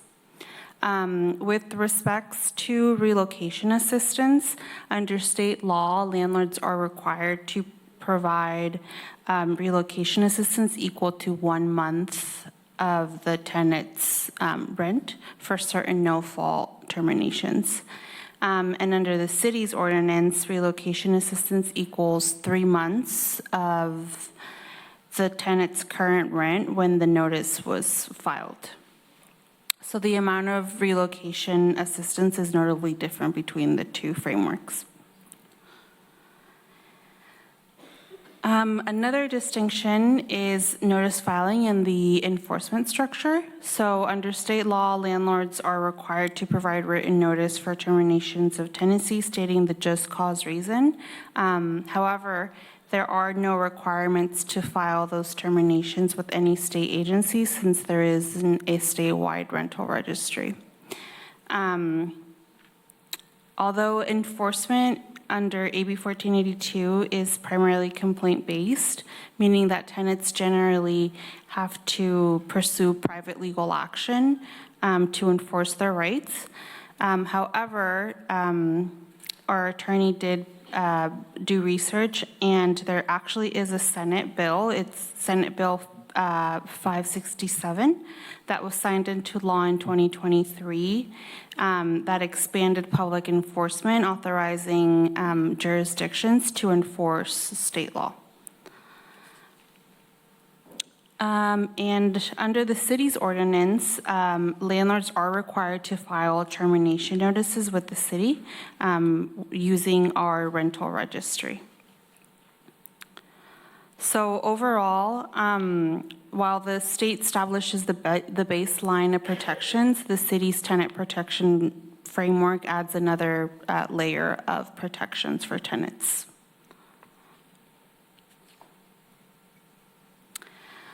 Based on prior discussions, staff met with and spoke to local service providers to better understand what is driving housing instability in Half Moon Bay. And some of those providers consistently reported that housing instability is primarily driven by rent increases outpacing wage growth, income volatility, and seasonal employment, wage theft, and as of recently, complications related to tax credits, particularly for mixed status households. They also identified informal subleasing and overcrowding as reoccurring concerns. In some cases, households are living in units with a large number of occupants, often under informal arrangements outside of formal lease agreements. They also emphasize that households often face multiple of these factors at the same time, which adds to the eviction risk. While these conversations helped clarify some of the causes of housing instability in the community, staff also wanted to understand how existing systems respond to challenges and what their limitations are. So with a particular provider, we spoke about their rental assistance program, which I know was interest of council to explore that. So they shared a little bit of insight as to what it can and can't do. So they shared that rental assistance is intentionally structured as a short-term tool. Typical assistance is capped at approximately $5,000 per household and is generally provided on a one-time basis or limited basis. So these programs can prevent immediate displacement and in some cases assist with relocation assistance when housing is no longer sustainable. However, rental assistance is not a long-term affordability solution, given that funding is limited and not guaranteed year to year, because a lot of this funding is dependent on available public and philanthropical funds.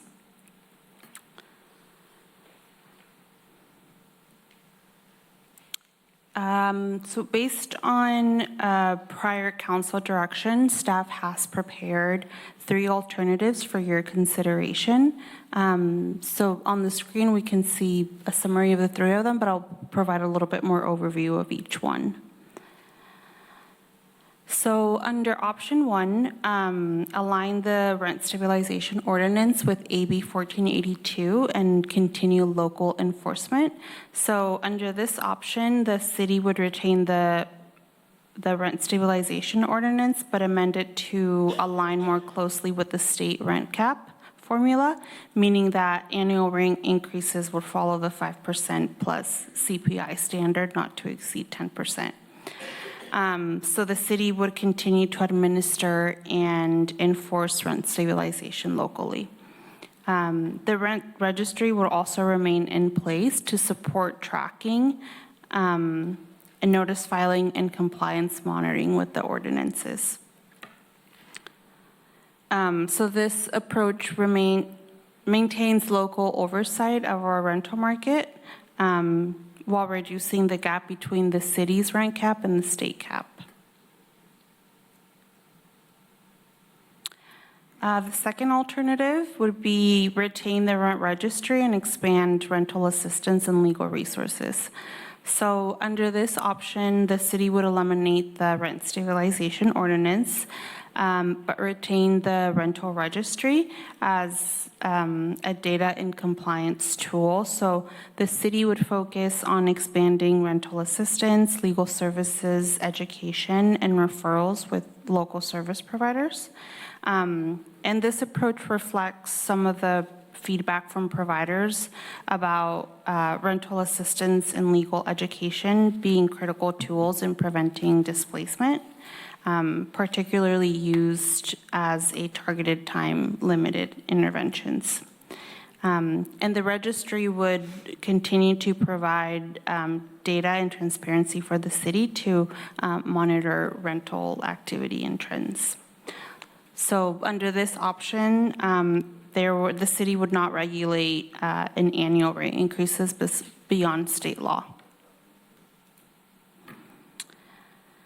And lastly, alternative 3, so eliminate both the rent stabilization ordinance and the rental registry and rely solely on state law. So under this alternative, the city would eliminate both ordinances and rely entirely on AB 1482 for rent caps. So there would be no local registry, no local filing requirements for termination notices, and no local administrative tracking system. So enforcement would primarily be complaint-based and dependent on private legal action under state law. However, under this option, the city could continue to play a role by partnering with local service providers and legal organizations to provide to support education, outreach, and access to legal services. So the city could focus on ensuring tenants and landlords understand their rights and responsibilities under state law.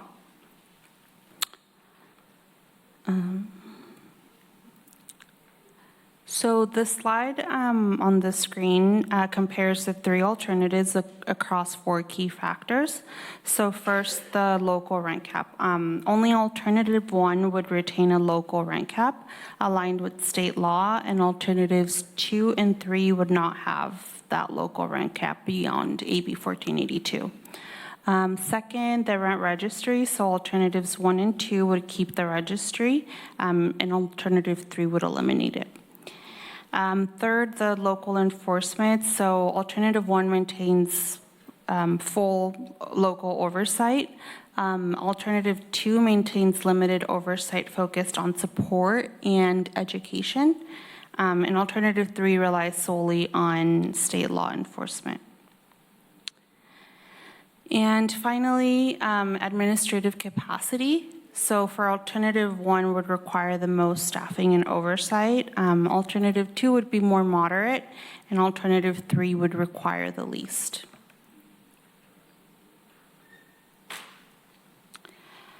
To address some of the concerns raised by council around subleasing and possible overcrowding, the city could consider a rental safety inspection program as a complementary tool. So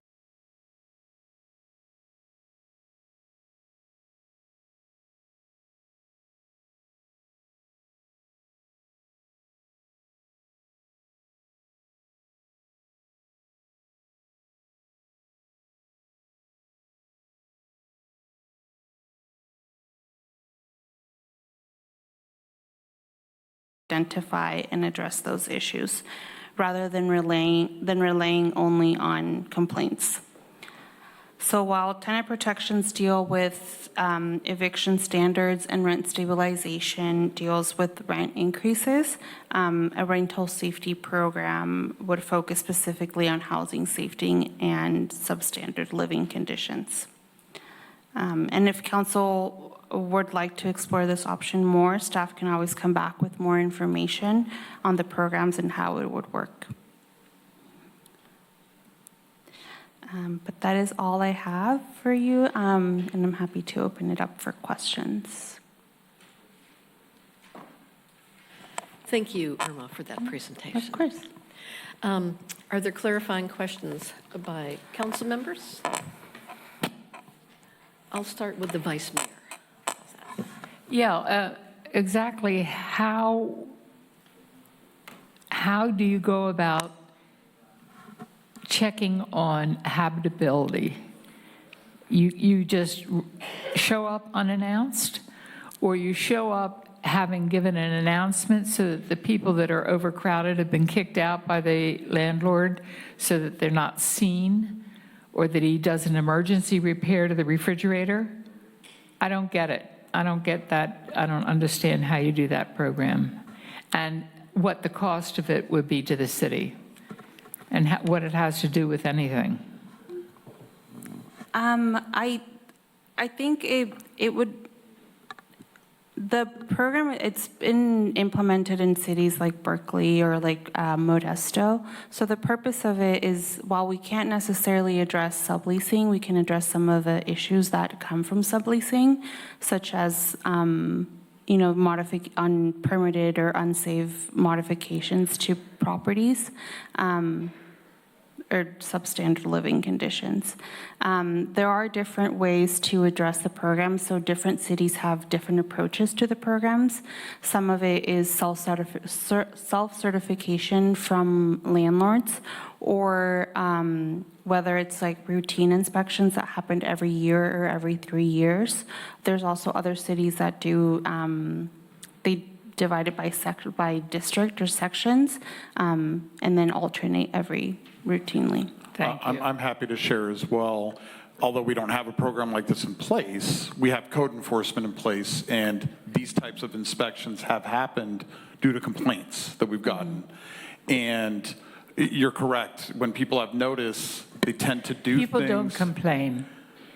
That's the issue. People don't have their complaint unless it's egregious and they're not scared that they're going to be kicked out of their apartment.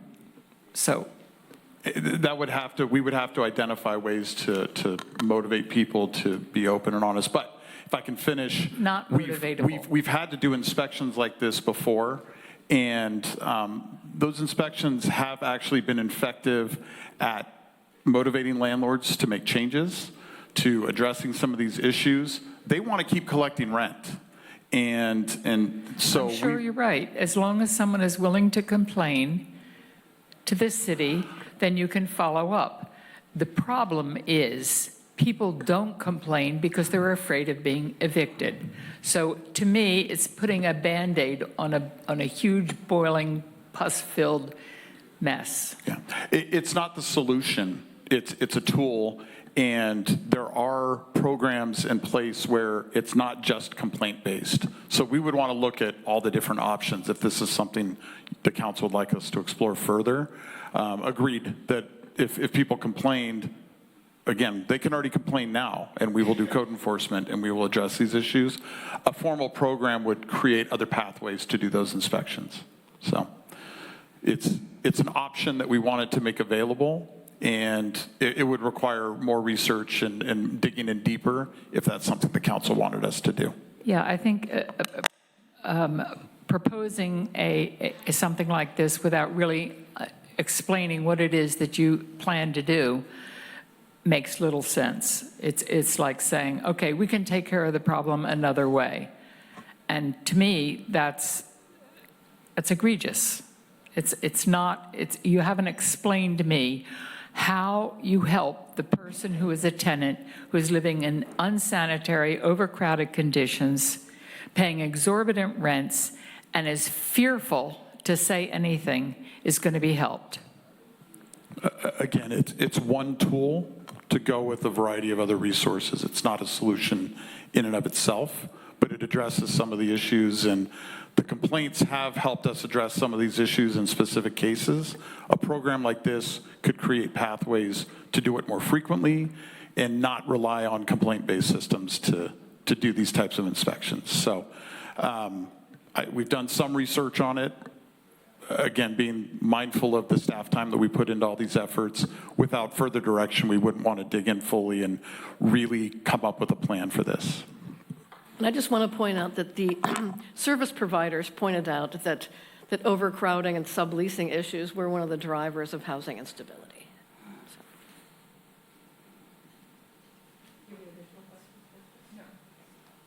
Councilmember Brownstone? Yeah, first of all, thank you for the very comprehensive staff report, Irma. It was great. It's a complex issue. Affordable housing always is. I had a question on rent increase limits. I know you have a nice chart here. And so under the current city formula, limits annual increases to 80% of the change in CPI or 3%, whichever is less. Now, currently under that formula, if I recall correctly, that increase would only be 1.23%. 1.2%.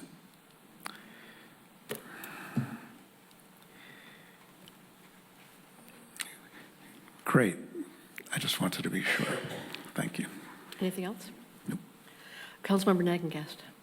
Thank you. I had a couple of questions. First, the state or even local, just because there's rent increase limits or maximums doesn't mean a landlord has to raise it every year, correct? Correct. Okay.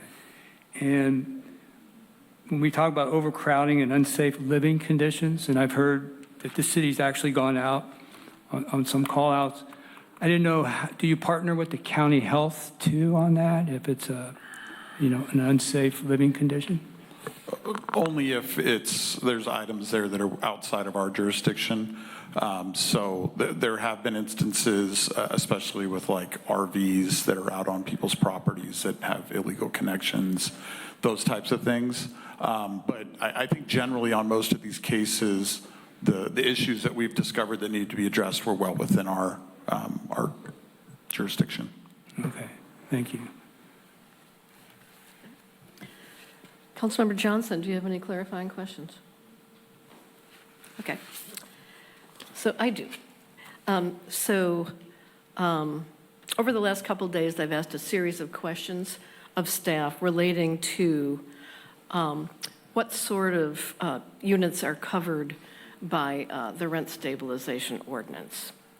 And Irma was very diligent, and the information I got, and that was shared with all council members, was that there's approximately 119 properties covering 290 units.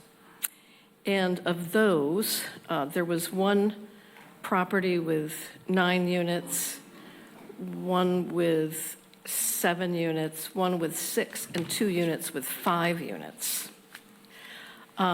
Anything over 9 units, 10 units and more, are basically deeded affordable nonprofit projects. So I'm going to eliminate my question about those. And I just want to point out that of the properties that have fewer than 5 units, there's approximately 258 of those, 5 units or less, 4 units or less, and there are 12 properties with 4 units, 12 properties with 3 units, 85 properties with 2 units, and 4 properties with 1 unit, for a total of 258. I followed up with a question, how many of those are corporate controlled or held by holding companies or LLCs? And Irma responded, and I'm not quite sure what you were saying, but you said there are 6 properties with a total of 26 units out of the 290. And I'm guessing you're saying those are the corporate units or Yes, the LLC? Sorry, I should have explained that better. So out of the 258, or out of the total 290 units, 26 of those are, let's call them corporate units, and the rest are small landlords. And most of those small landlords have 2-unit properties. So I wanted to understand the question about what those 6 units were that you were talking about. But I wanted to also surface this information for the public to hear as well. And then my other question was to City Attorney. So my understanding, and you can confirm that, subleasing is legal. And there are requirements for subleases, like you have to enter into it has to be in your existing lease agreement, but there has to be some agreement that spells out who's responsible. Correct. So subleasing is generally allowed under the terms of the lease agreement between the tenant and the landlord or the property owner. And AB 1482 does contemplate subleases being in existence and includes subleases in the definition of tenancy. So a sublease is included as a tenancy. And there are various provisions in AB 1482 that speak to subleases as being part of the Tenancy Protection Act.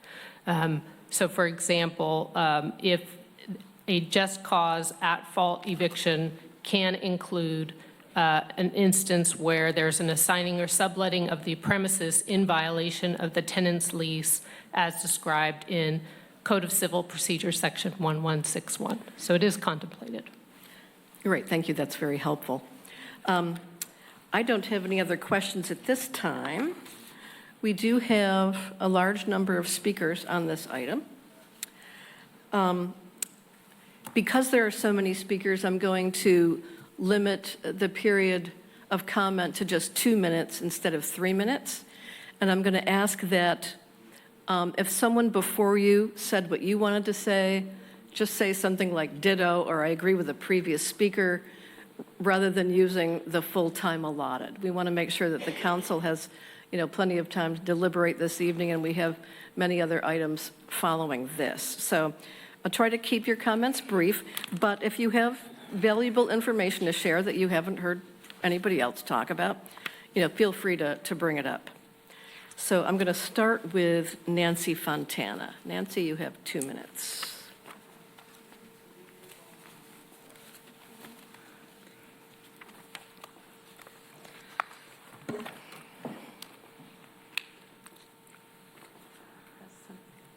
Mayor and City Council and members of the public, thank you. I'm going to reiterate some things I said at the last meeting because I do think they're so important, but I do also want to express support on Pam Doerr's point of the 3 Ps with housing, rental housing, production, preservation, and protection for the tenant and owners of the unit. Both parties should be protected in some way. Thank you.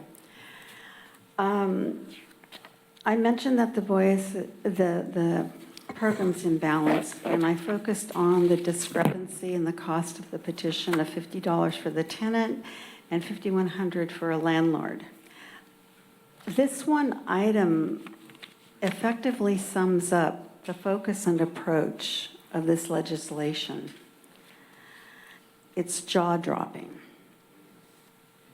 While the code fairly gives each party the right to petition, the fee structure encourages one party to exercise that right and discourages the other party from exercising that same right.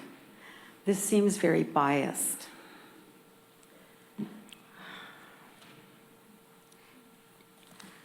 I'm trying to skip stuff here, so excuse me.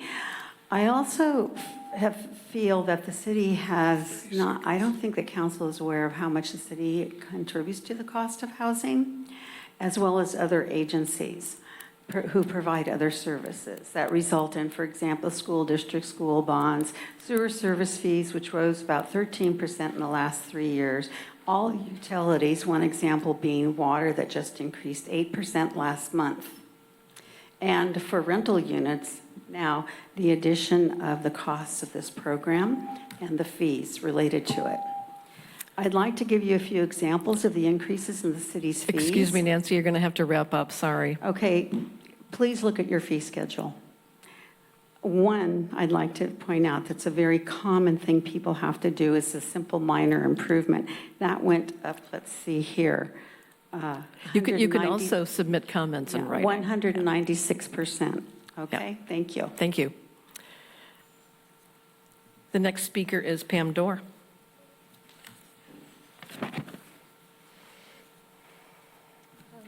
Happy to be here, and I just want to thank you. The meeting I attended last time, which was January 21st, I ended up feeling very frustrated, and mainly because I heard some really great questions from the council that I didn't know the answer to, and I know a lot about housing. And so it took me on this odd deep dive into learning a little bit more data about who we're serving with this ordinance and why we're serving them. And the truth is, when I'm hearing the mayor read off numbers about mom and pop landlords, that isn't who I thought we were targeting in this ordinance. And it felt kind of, it feels frustrating. I heard Irma give a really great statistic about providers, but not any data that helps me understand. And I just might be a data nerd. I need to know who are the providers we talk to, how many people are quantifying that data so we know what it means. When I hear we've got problem with wage theft, how big of a problem is it so we know what to put in place to fix that? And without that data, I get that housing is unstable and we need help. I need more information to know if we're serving that or not. And when I read this ordinance, what I end up feeling is frustrated that we're not going to deliver results, and we're spending a lot of time on the administrative level and a lot of dollars from our taxpayers not to deliver renters what they need, which is the protection they deserve. I am going for option or alternative 3 tonight, and I want to design something that works. Thank you. Thank you, Pam. The next speaker is Joaquin Jimenez, followed by Judy Taylor.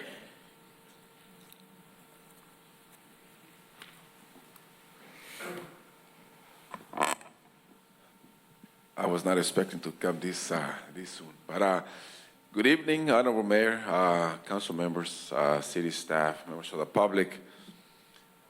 The Tenant Protection Plan, rental registration is a big benefit for community. I don't know if you track back, history 10 years ago. We had a major major gentrification in our community, starting in 2015. 2018 was one of city council meetings and brought signatures from community members requesting, the rental registration, rent control, because it was just devastating how many families were moving out of Half Moon Bay and what actually happens when we don't have rent control. It is true, people have fear to report anything that breaks down in their place of rent. They're not gonna come up. They're not gonna come to the city, well, my refrigerator broke 2 months ago and it's still not working. It's not gonna happen. There's fear. And what's gonna happen if you eliminate this program, if you think we have overcrowded homes right now, we're gonna have even more. Because that's the solution. People are gonna move in with others, because the rent is gonna go up. I mean, not 5%. We're talking about 15, 20, 30, 40% fast. Because that's what happened 2015, 2016, 2017, 2018. It was happening. It's going to continue to happen. And you know how unhealthy that is for families to be crowded like that with young children? You see everything. Drugs, alcohol, domestic violence, sex abuse, mental health issues. Just think about it. We need this. Our community needs to have this program. Rent control, we need it. And you already have it. Thank you. Thank you, Joaquin. Judy Taylor, followed by Carolina Carbajal. Good evening. First off, one of the reasons that we're here tonight and we're having this problem is because for 50 years, the Coastal Commission has told us you will do visitor serving and you will do agriculture. And those industries both have lots of low-paid employees and don't even think about providing the housing for them. So we've had the 50 years of the land use dictating certain uses and not having the ability to provide that housing. So that's one of the reasons that we are here tonight. And we really do need to look at that. The coast side is small. And one of the things that is happening all over the place is that everything is getting complicated, and a lot of times it's unnecessarily complicated. And if we have a few bad property owners, and granted, I absolutely believe that they are, let's use 1892 and all of the other tools to bring everything that we can to bear on those folks to get them to do what needs to be done right, before we start creating these whole new bureaucracies that cover everybody. I've been a coastee now for, it'll be 52 years at Memorial Day. And during that period of time, I've been a tenant for probably 2/3 of the time and a homeowner only 1/3 of the time. I'm what housing insecurity looks like. At the last meeting, it was referenced that people who are housing insecure don't fit my demographic. And when those kinds of biases and prejudices are used to create public policy, the public policy isn't good for any of us. In terms of the funding and the Measure K, you guys can fix that Measure K funding. We don't have to rely on the county for that. Thank you very much. Thank you, Judy. Carolina Carbajal, followed by Sarah Bueno.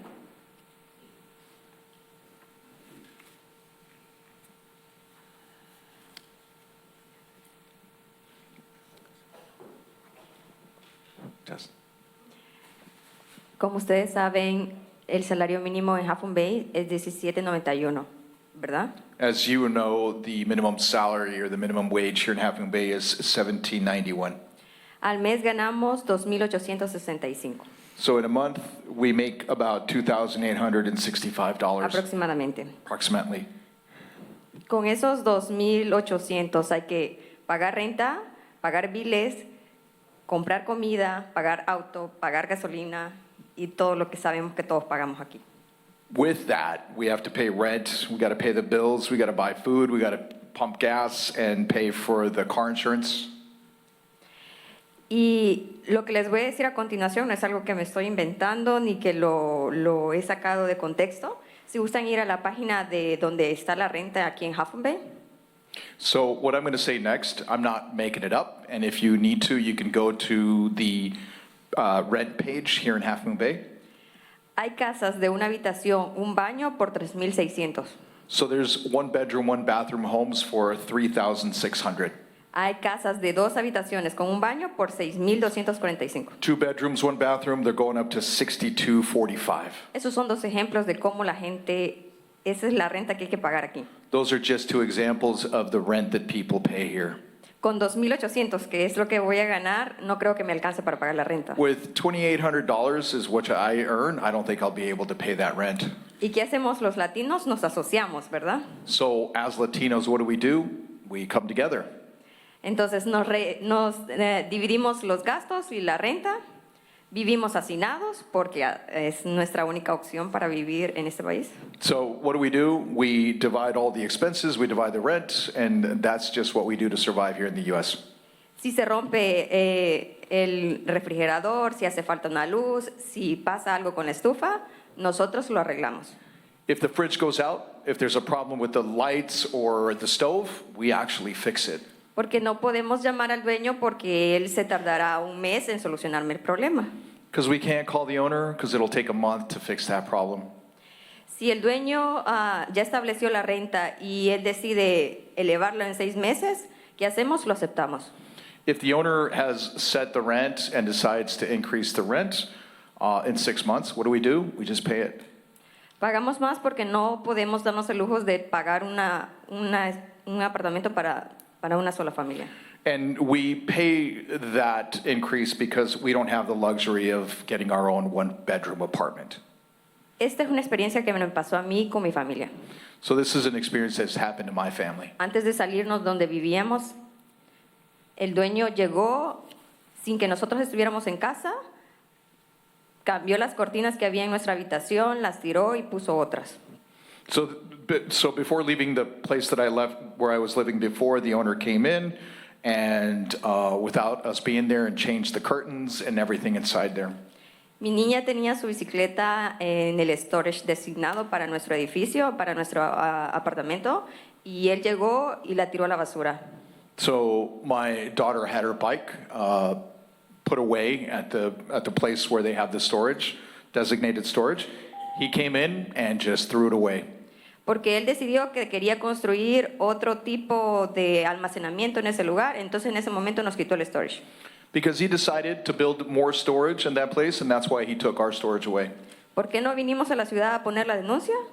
Why didn't we come to the city to report that? Porque en ese momento no quería salirme a la calle con mis 2 hijas y no tener donde vivir. Because I didn't want to end up on the street with my 2 daughters and then not have a place to live. Porque el dueño lo que hará es sacarnos. Because what the owner is going to do is just going to kick us out. You need to Muchas wrap up, gracias. Carolina. Thank you. Sarah Bueno, followed by Barbara LeVay.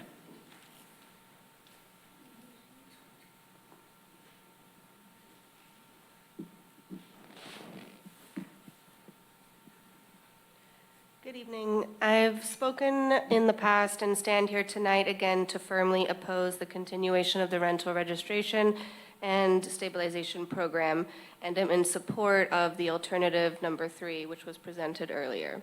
The state and the city have current control protections in place that offer assistance and protections to tenants. I also wanted to speak on the suggestion that the realtors are only interested in financial gain, which is not only offensive, but goes against the primary reason why many of us entered into this industry. I'm a realtor to help people, to protect clients, and to guide them through homeownership so that they can be best situated to provide their families financial stability. I want protection for tenants as much as the next person, but the current system does not work. The woman who spoke earlier, I'm curious if that landlord is in the rental registration.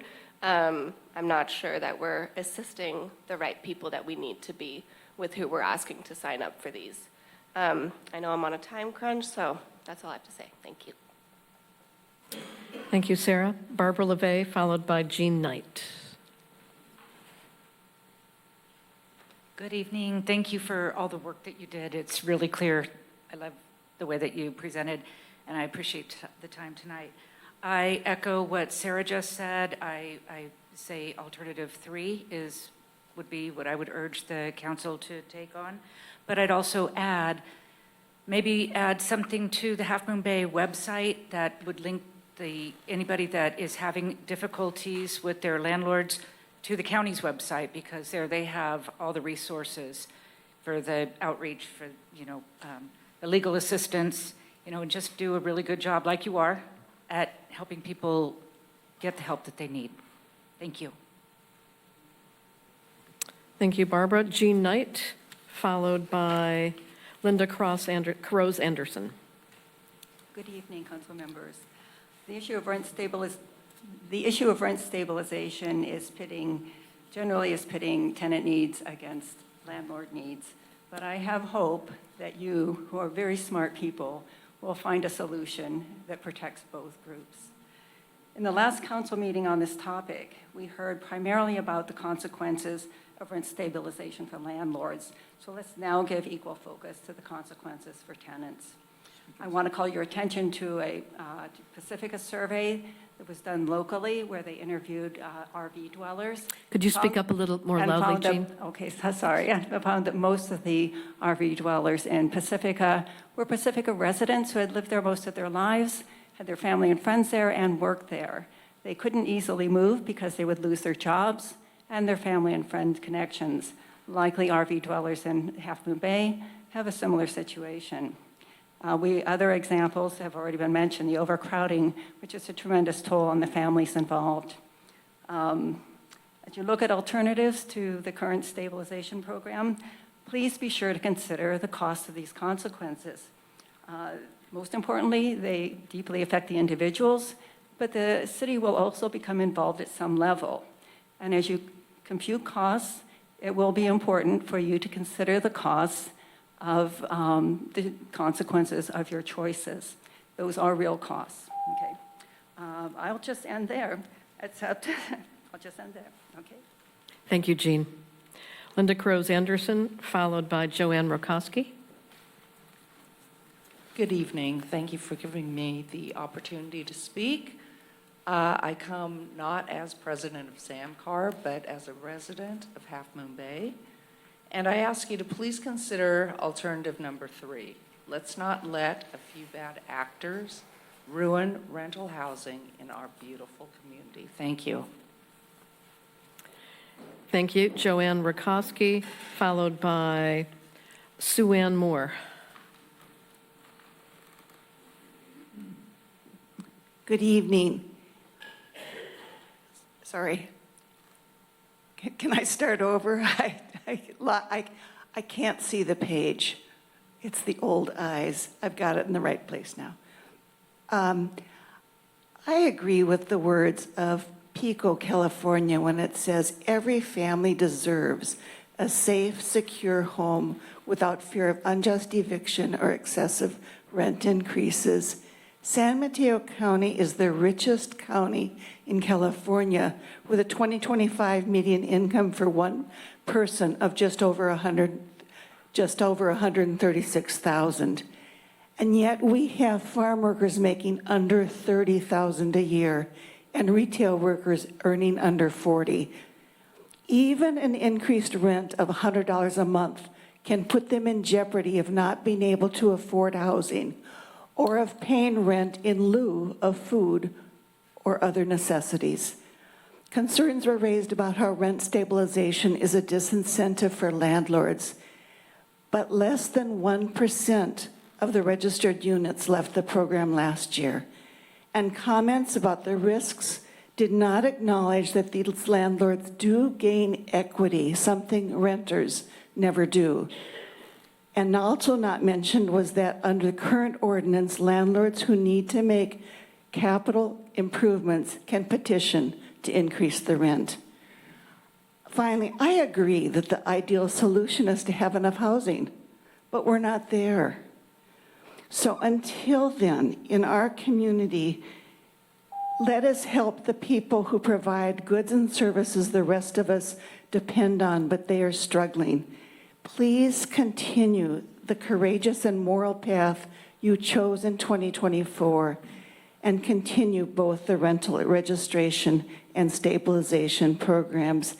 And if you're kind of on the fence, well then, I urge you to move to the reconsider any opposition or that you might have. Thank you. Thank you, Joanne. Sue Ann Moore, followed by Harvey Rarbach.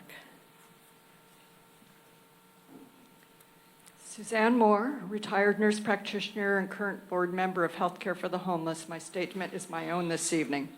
It's truly to the credit that this county has studied tenant protection as a means to better address the housing affordability crisis. That Half Moon Bay needs their tenants cannot be denied. Tenants add to the city's quality of life and provides important services to our community. Tenants deserve fair rents and safe living environments. It is well known that housing costs have far outpaced incomes throughout California, and that AB 1482 could increase rents as much as 10%, which far outpaces what most workers receive as an increase annually. The increased number of households spending over 30, 50, even 70% of their incomes to keep a roof over their heads is phenomenal. For every low-income unit, there are 6 families in need of it. And surveys have shown that many of our homeless have previously been housed here, but were priced out of their housing. A disparity of influence, money, and power has skewed housing affordability efforts and left some tenants unprotected from bad players who charge exorbitant rent, allow property to fall in disrepair, and intimidate tenants. These well-established patterns of tenant abuse by some landlords are detrimental to our community. So until safe, affordable housing is available to those in need, it's incumbent on us to seek options which best serve our entire community. Retain the rent registry, expand access to tenant rental assistance, and keep the previously adopted 80% of CPI or 3%, which is ever less. Thank you. Thank you. Harvey Rarbach, followed by Robert Pedro.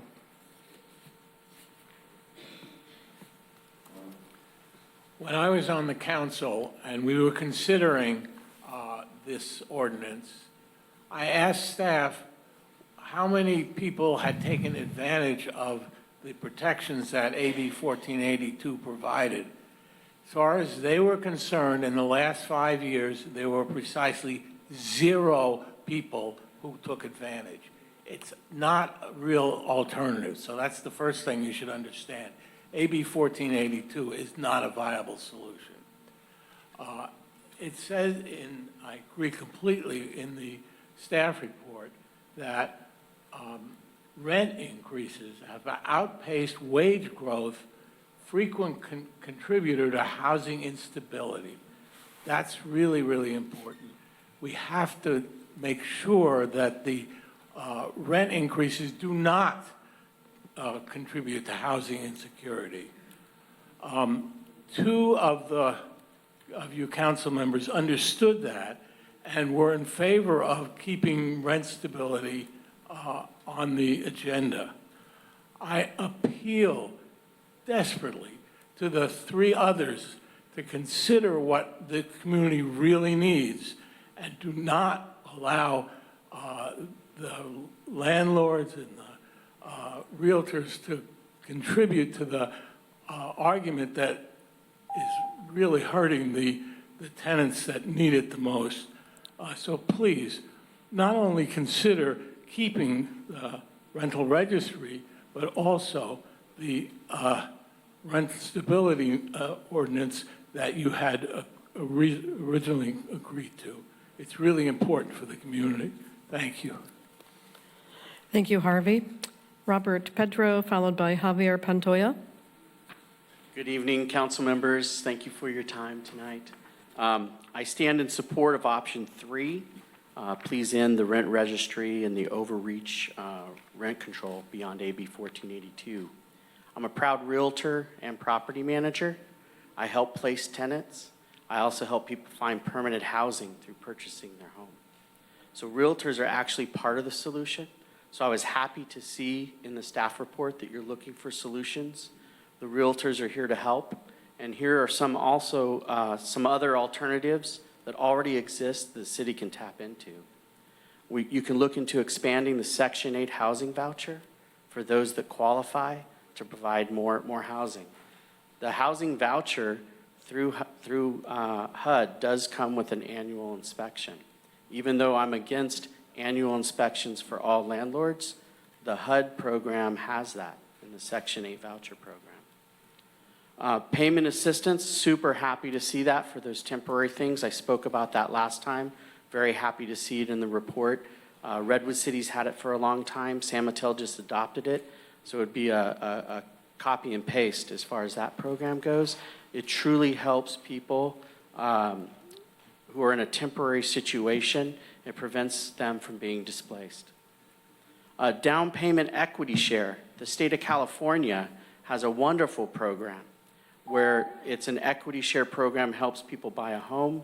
The city can look into that and see how they can partner. We heard from HIP Housing, also Pacifica Resource Center. The realtors strongly support those organizations. That's another way the realtors contribute to this issue, and we're here to help. So please feel free to reach out to Fernando Pena at SAMCAR. If you have any other questions, we'd love to play a role in helping solve this problem. Thank you. Javier Pantoya, followed by Jose Guadalupe Avila Cruz.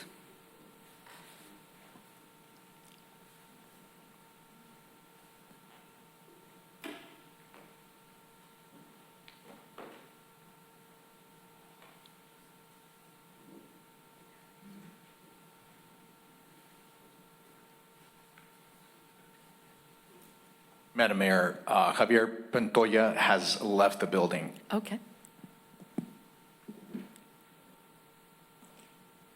And this is Jose Guadalupe. Yes, sí. Hola, buenas noches. Mi nombre es José Ávila. Good evening, my name is Jose Avila. Yo quiero que nos ayuden al control de renta. I want you to help us with rent control. Yo soy padre de familia de 3 hijos. I'm a father of 3. Yo años atrás viví en una sola recámara con mi familia. Years ago, I lived with my family in 1 bedroom Porque desafortunadamente Half Moon Bay es una ciudad cara. because unfortunately Half Moon Bay is expensive. Mis hijos fueron creciendo poco a poco con el paso de los años. So throughout the years, my kids grew up. Tengo una hija, el cual necesita un espacio para ella sola, And so I have a daughter who needs her own space now porque es mujer. because she's a girl. Con esfuerzos tuve que conseguir 2 trabajos para poder pagar una renta sobre una casa pequeña. So with a lot of effort, I was able to get a second job. I had to get a second job to be able to pay for this. Al momento pago $3,090 de renta. So at the moment, I pay $3,090 for rent. Tengo dos trabajos, como les repito. And like I said, I have 2 jobs. Mi hijo de 18 años tiene un trabajo de medio tiempo porque estudia. So my 18-year-old son is working part-time because he goes to school. Desafortunadamente me tiene que ayudar porque yo solo no puedo. And unfortunately, he has to help me because I can't do it on my own. Y si no hay control de renta, no voy a poder pagar una renta mucho más cara. And if there's no rent control, I won't be able to pay for a higher rent. Por eso les pido que nos ayuden. That's why I'm asking for help. Es todo, gracias. That's all. Thank you. Thank you. Rocio Avila, followed by Armando Avila Garcia.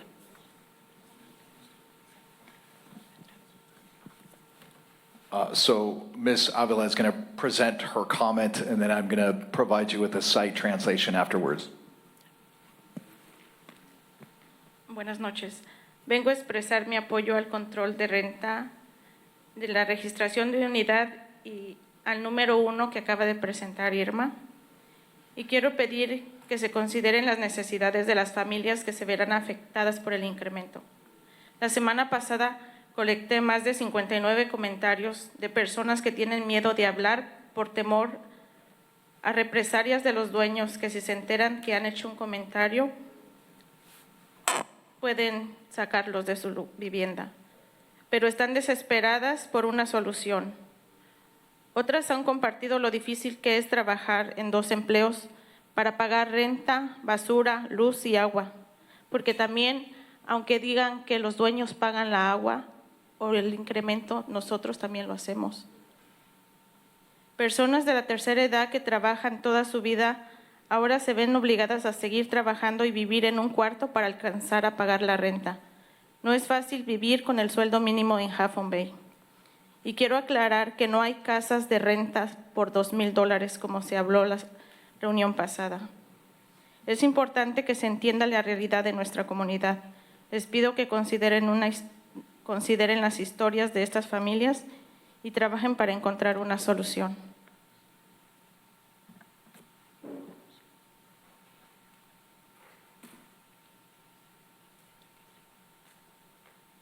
So I'm here to express my support for the rent control and the registration for units. And I support option number 1 that was previously presented tonight. I want to ask that you consider the needs of the families that are affected for this increase in rent. Last week, I collected more than 59 comments from people that were afraid to speak up because they didn't want any retaliation from the owners to find out that they were making these comments. But they're desperate for a solution. Others have shared how difficult it is to work 2 jobs and pay the rent, you know, the phone bill, the electricity and water, and all of the other bills that they have to pay.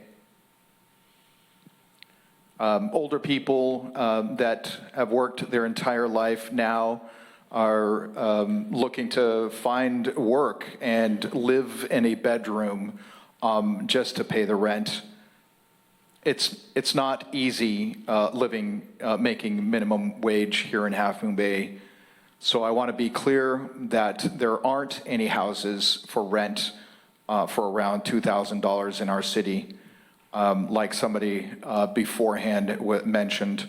So it's important that we all understand the reality of our community. So I ask that you consider all of the other stories that every other family and person has made that work, and let's work together to find a solution. Thank you. Thank you. Armando Avila, followed by 2 speakers online, Fernando Peña.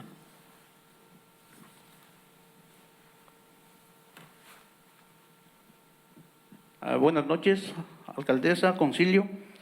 Mi nombre es Armando y estoy en la número 1, control de rentas. So, good evening, Madam Mayor, council members. My name is Armando, and I'm here to support option 1. Yo casi todo lo que dijeron adelante de mí, pero yo quiero decirles algo. Tengo 36 años rentando aquí en Half Moon Bay. So I want to echo everything that everybody else has said, but I want to say also that I've been renting for 36 years here in Half Moon Bay. Hace 7, 8 años tuve los últimos 2 aumentos de renta. Esos 2 aumentos, mi esposa hasta se cayó en depresión. El primer aumento del hace 7 años fue de $500 y el segundo otros 500 que ya no pude pagar. So 7 or 8 years ago, we experienced our first rent increase. And with these rent increases, even my wife fell into this depression. The first rate increase was $500, and then the second rent increase was also $500. Y estoy de acuerdo también en los dueños, rentadores, que ellos hacen muchos gastos, lo entiendo, pero yo 9 años solamente el único pago que hizo el arrendador fue un liqueamiento de agua. So I agree that owners have to pay a ton of things and they have to pay a lot for all of the things that they do. But over the 9 years that I was renting, the owner only paid for something that was leaking in my house. A lo que voy, no quiero decir que todos los rentadores sean igual o las casas sean igual, simplemente que hay veces que exageramos lo que gastamos. Casi la mayoría de las personas que trabajamos solo vivimos por muy poco tiempo en lugares donde no destruimos. So here's where I'm going with it all. Sometimes not every case is equal or the same, and some people may or may not exaggerate what they're saying in their stories, but over the years where I've lived, I've never really damaged anything. Aquí no hay ningún latino ahorita más que nosotros. ¿Por qué? Porque todos estamos esperando para trabajar mañana y ustedes nos conocen. So the reason why there's only a few Latinos here tonight is because most of them have to go to work tomorrow, and you all know us anyway. ¿Y quién son los que pagan esas rentas caras? Que estamos en un área muy cara, sí, pero que de ellos deben de ser justos. Dios fue justo, ¿por qué ellos no? So, and who pays these high rents? You all know who pays these high rents. Let's just be fair. Why not? Gracias, eso es todo. Thank you, that's all. Gracias. The next speaker is Fernando Peña, followed by Hyun Mi Kim.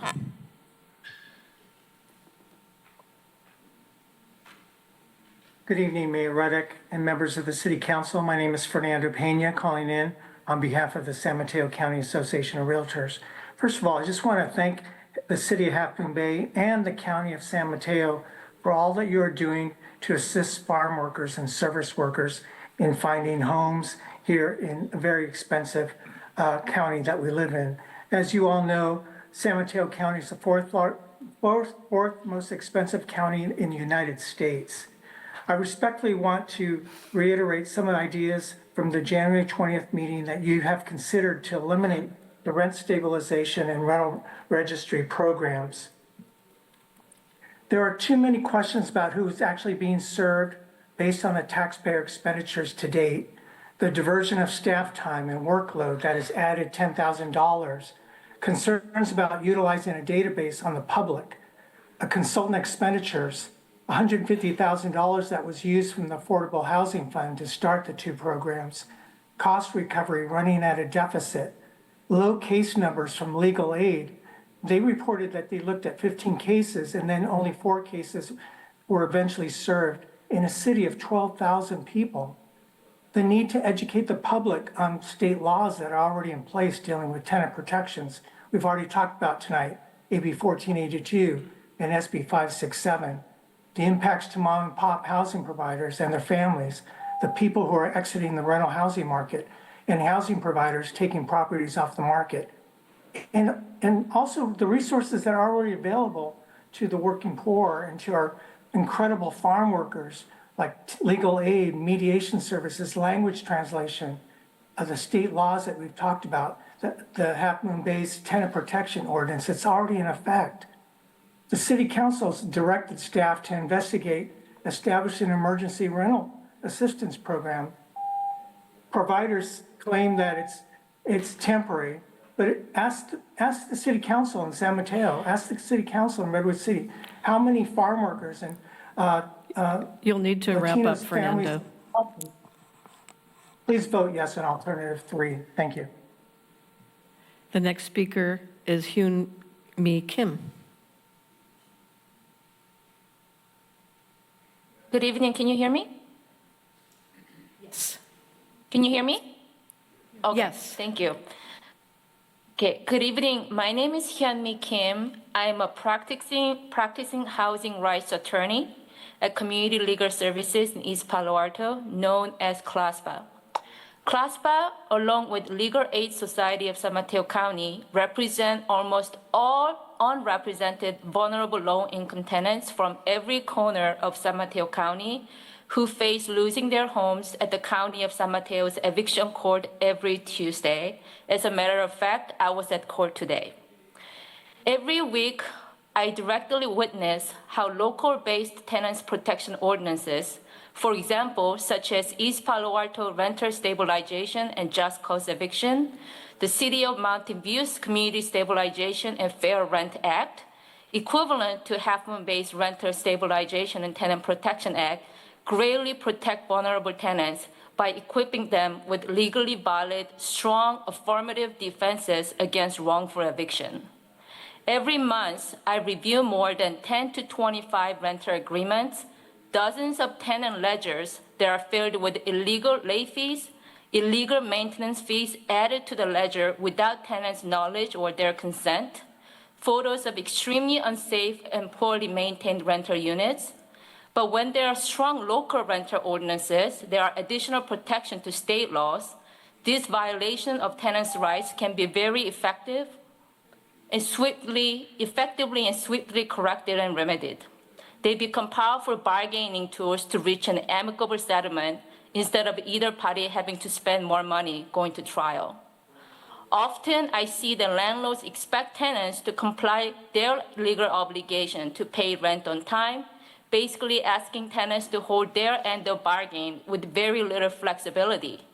However, the same landlords often do not maintain their end of bargain by failing to maintain rental properties in violation of implied warranty of habitability, issuing illegal rent increases, illegal increases in utility bills, often counting on the fact that the vast majority of tenants in our county do not understand the small, fine-printed boilerplate rental agreements. A tenant's habitability petition allows renters to formally report serious, unresolved health and safety violation to local housing authorities to courts, forcing landlords to make repairs. I personally have witnessed how renter stabilization ordinance is an incredibly effective tool of making tenants who have been mistreated, making them whole again by rendering just compensation. So please do not eliminate the Half Moon-based Renter Stabilization and Tenant Protection Act. I ask you that if you should, please combine option 1 and option 2, and please do keep the tenants petition program. I really hope that the City of Half Moon Bay will continue being a leader that promotes a healthy landlord-tenant relationship and vibrant and equitable rental market. Thank you. Thank you. I don't see anyone else online raising their hands. So before we bring it back to council, we'll take one more 5-minute break. Mayor Reddick, we actually have one more that just raised their hand. Okay, Cindy Carrasco. You're back. Thank you. Yes, thank you very much. I just wanted to state that I agree with the previous speakers on both sides. The speakers who attended the January meeting, I'm the same one. I left with more questions than answers. My dad's a housing provider. I left feeling like he's a bad guy when he's the one who's providing affordable senior housing. I mean, so much data has been collected, but I don't feel like we're using it well. There's so much bureaucratic overhead, but it doesn't seem to be helping the landlords or the tenants. There's so many assumptions being made about and pointing fingers at everybody. It's hard to know what's real and what's not. I'd like to encourage we get back to simplicity. We already have rent control under 1482 with a lot of tenant protections built into it. A previous speaker mentioned there's lots of programs that exist, which a lot of people don't even know about. Tying landlords' hands, I feel like it's creating just bad faith. Finger pointing, it's creating bad faith. Let's use the data. Let's create a partnership together to address the issue. Let's focus on education and enhancing early intervention and support programs. We need to remove the division and work together and be fair to both sides of the table. Thank you very much. Thank you. Okay, we're going to close public comment and take a 5-minute break, and we'll see you back here shortly.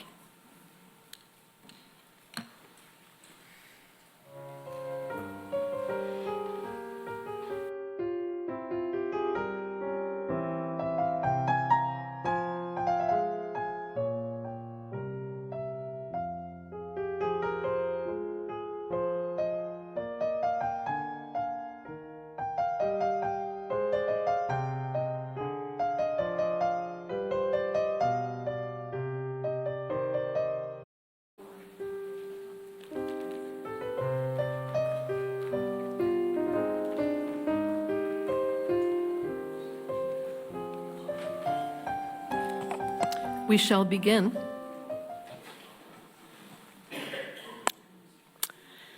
Okay, so we've heard from the public. It's time to deliberate, have a conversation. So I'm going to call on each of you for additional questions or comments.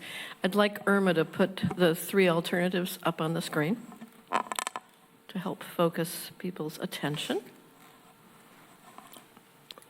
Is that the slide you want, or the one with the table that kind of compares the three? Yeah, we might want to, toggle back and forth depending on where people are. So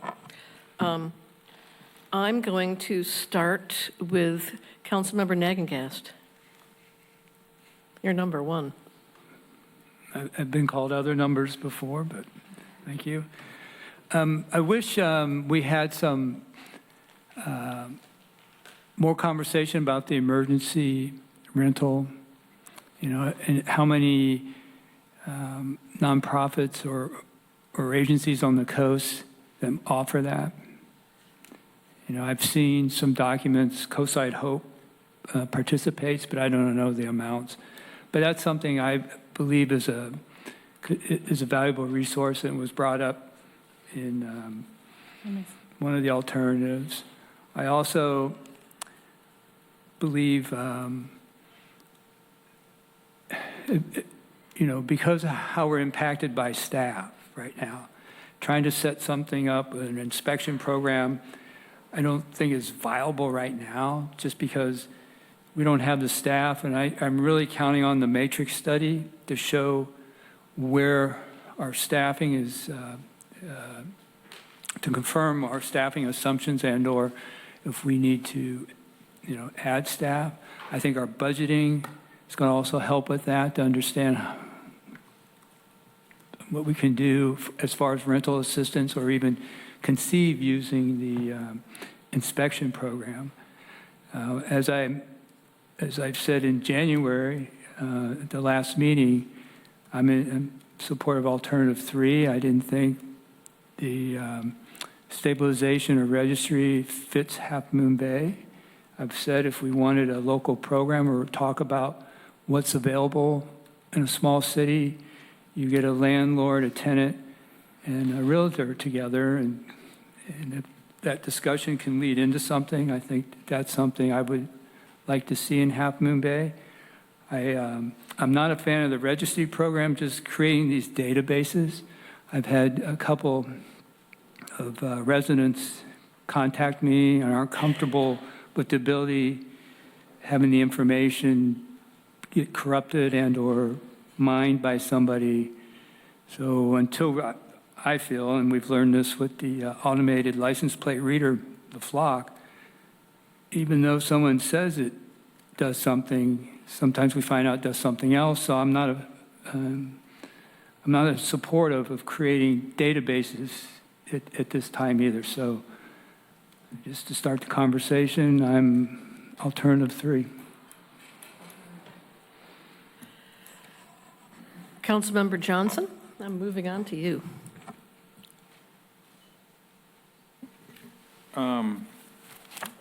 This one's not easy. I've been not easy at all, and I've been kind of doing a lot of reading. Sorry, and I'm going through a rent increase at my shop. Things are going up in San Mateo, ridiculous. So I get it. I'm hearing it, but at the same time, there's landlords here, and this is a shop environment. We're talking housing. And so I was looking at option 2, which that's what I was feeling comfortable with, because then we would have a program in place where we can actually analyze what's going on and see what's happening, and be able to react to what's happening. But then with this Flock thing going on and all this data breaching, and I'm worried about what may happen with the information that's getting out there, that's getting exposed, that shouldn't be exposed, and that coming back and may have some issues there with people's private tenants and the landlords. I don't think the system's fair right now for the landlord side, especially with the increases of, like we heard earlier, water insurance, and now with the new fire insurance coming in. We do live in a coastal environment where there's a lot of salt. We'd have corrosion. We have gutters that run out, and we have maintenance. I'd hate to see for the units to start to deteriorate over time because they couldn't keep up with it because of inflation's at 3%, and here we are capping at 1.25 or 3%. So that puts a dampener on the buildings that we're going to be seeing in the town. I'm sympathetic with the rent. I understand this, but it's all over the place. I was leaning towards 2, but with the breach of contract or information that's out there, I'm a little worried about. So I'm almost going to alternative 3. So that's kind of where I'm at. I'm on the fence of 2 and 3 right now. It's been bouncing back and forth. Councilmember Brownstone.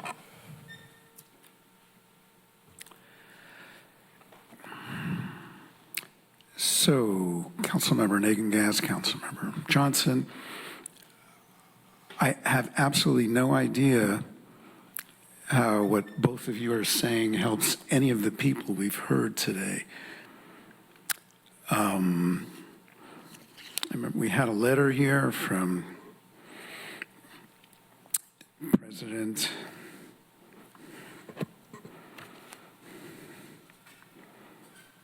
of the Realtor Association. They said, it said that our last council meeting, there are many questions about who is being served based on these programs.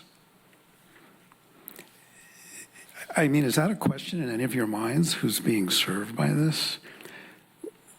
I mean, we had 60, I'm sure you've read the 60 letters and statements that were gathered finally from tenants who felt very anxious about submitting those statements. These are folks who are living on the edge. We heard from one individual this evening who I really thank him for coming forward, Jose Guadalupe Avila Cruz, talking about his family and having his rent raised to $3,000 and 3 kids and wanting to make sure his daughter would have her own room and his son is working. And there's a lot of stories. And if we've collected 60 stories so far, I can guarantee each one of those people probably represents 3 or 4 other individuals who are living on the cusp. And having an increase in rent of a few $100s is literally the difference between having enough to pay for food and survival. And Councilmember Nagengas, you asked, what groups provide extra help with rent, et cetera, and programs? Well, I don't know if you've had a chance to go over to Coastside Hope in their new building, but check them out. They can tell you what all these stories really look like. I was over there the other week, and I was told it's pretty hard to find even a studio for less than $2,000. And the people who are serving here are often the unseen folks in our community. They have little agency and feel like they're at great risk to raise these issues.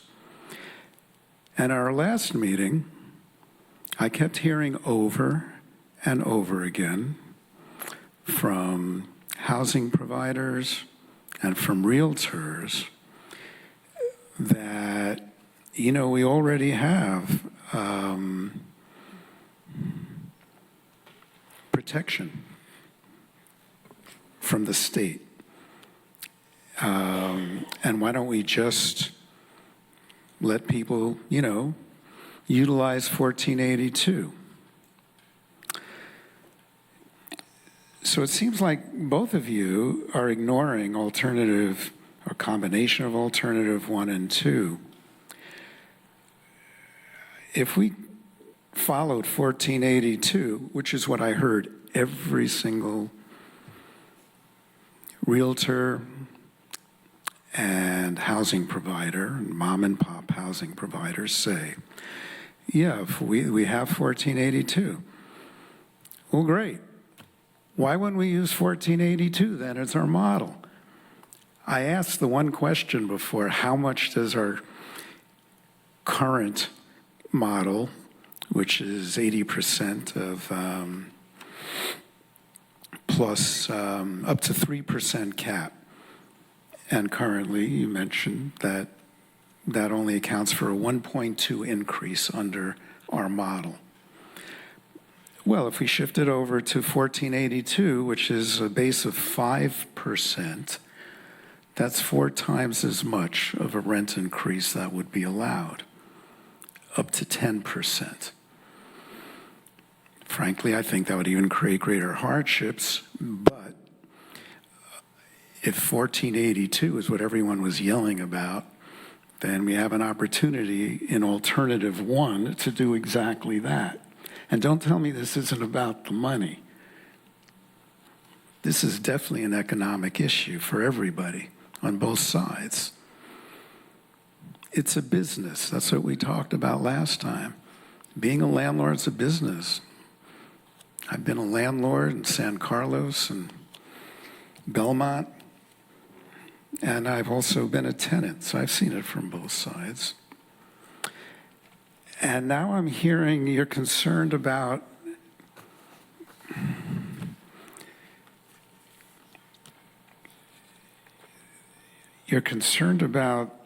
the integrity of data.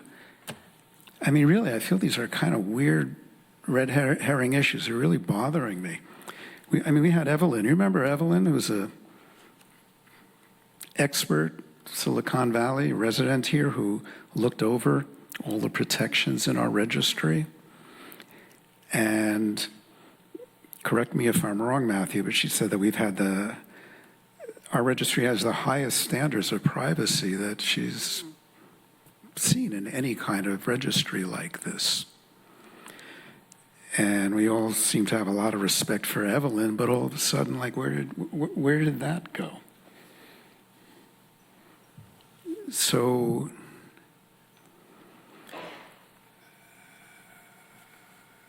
I'll tell you, I certainly would be ashamed. I'm ashamed of myself if I don't really fight for this. I mean, we are here to protect some of the weakest members of our community who are at risk. People who work here, they work hard, and it's been said many times, it's just really obvious, they don't get increases in their salaries ever. The only increases they get is if there's a minimum wage increase. They're not getting increases in salary.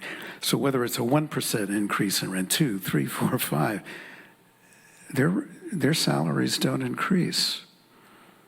Yeah, we're here to protect a very unique class of folks who put food on our tables, work hard in the fields, or also in retail. And I'm not saying this is easy. You know, the city of Santa Barbara, I just read, is struggling with this and had divided votes on their council. And they said, you know, until we figure this out, we're just going to put a moratorium on all rents till the end of this year. And yeah, you know, it takes courage to make decisions like that. And I'm asking the 3 council members here who seem to be wanting to go maybe towards alternative 3 to really think about what our real mission is and goals are council members to protect the welfare and health of all our community members. And that's what I see our rent stabilization, so we can have the right data. I remember Councilmember Johnson, you said, yeah, I really got to have more data. And I agree with you. I'd like to do a little more work on the data that we have. But it's well protected. the questions that are asked for landlords to submit. I have a list here if you haven't seen them. They're pretty straightforward questions. How many units do you have? How many tenants do you have? What's the rent, et cetera? So yeah, I implore you to really think about this and not look for reasons to ignore.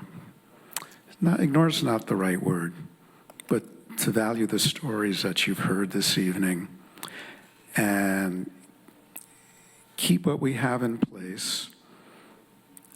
I'm willing to compromise on bringing in the 1482 numbers, which, like I said, are significantly higher rent increases and rent caps on under Alternative 1. Thanks. Vice Mayor? Yeah,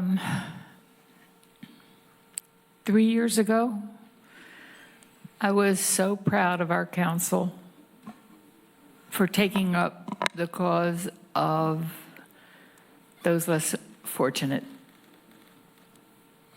and deciding to do something that would be positive and helpful and kind and good and fair for the people who suffer in our community. And when I say suffer, I mean the fellow back there who spoke, who works 2 jobs so that his daughter can have a single bedroom. 2 jobs so that his daughter can have a single bedroom. We didn't hear anything from the landlords about how they were suffering, that they were about to lose their house, that their children were starving, that they couldn't afford food. We didn't hear anything like that from the landlords. The landlords in this town here are wonderful people. Many of them are mom and pops, although I don't like to throw out figures like the majority of them are mom and pops, because we don't know that. We do. No, we don't. We do not. We know that the majority of them have 2 units, not that they're mom and pops. So the landlords are doing a good job by renting and trying to keep rents low. I think that's true for the majority of them, but it's not true for all of them. And as a council member in Half Moon Bay, it's my responsibility to take care of everyone, not just those that are more fortunate, but those that are less fortunate as well. I think one of the things that we have done that I'm unhappy about is the appeal process that Nancy Fontana spoke about. If a tenant wants to appeal a decision, they only have to pay $50-some, whatever it is, I'm not sure the exact amount, but the landlord has to pay $5,400. And I agree that that's egregious. That's too much. I know it was calculated based on the number of hours that people have to work to deal with the appeal. But that's beside the point. It's too much. So I think we need to do something about that. I'm a little disappointed that we're looking at 3 alternatives. None of them include maintaining rent stabilization as it is. I'm surprised. I'm surprised. I didn't expect that. It was like being punched in the stomach when I saw the alternatives that we have here that are being offered.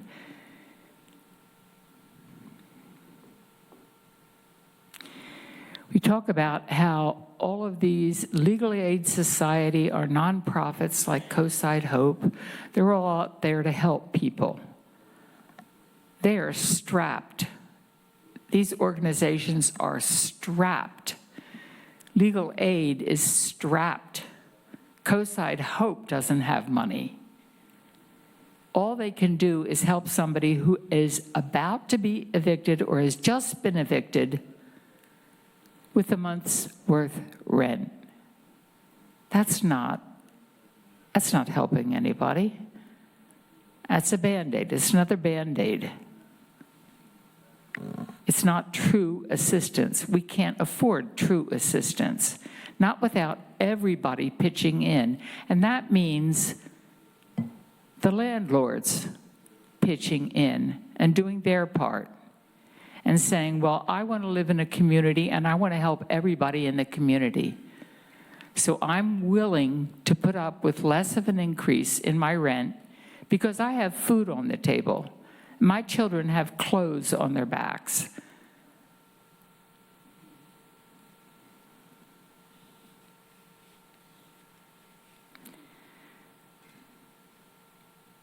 Only 1% of the landlords that have registered with the city after rent stabilization went in 3 years ago have stopped being landlords. So don't tell me you're going out of business.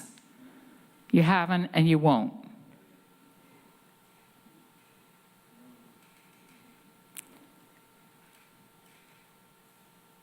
I don't know where our hearts are. I don't know where our sense of justice is. The rich get richer and the poor get poorer. We have an opportunity to do something about that. We took that on 3 years ago and we said, okay, we're gonna do something good. We're gonna make a difference here for the people that really are suffering because we really care.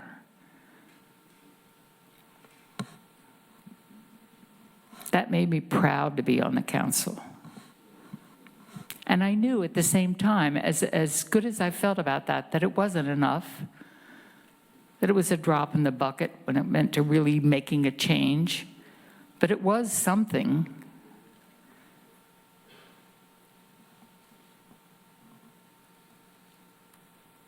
None of this has anything to do with our need to help the people that aren't at the very bottom, but that are suffering as well. Because everybody in our community is suffering.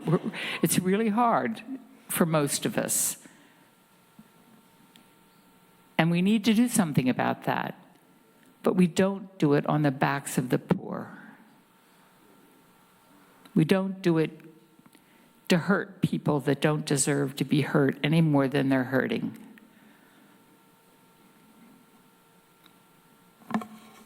Thank you.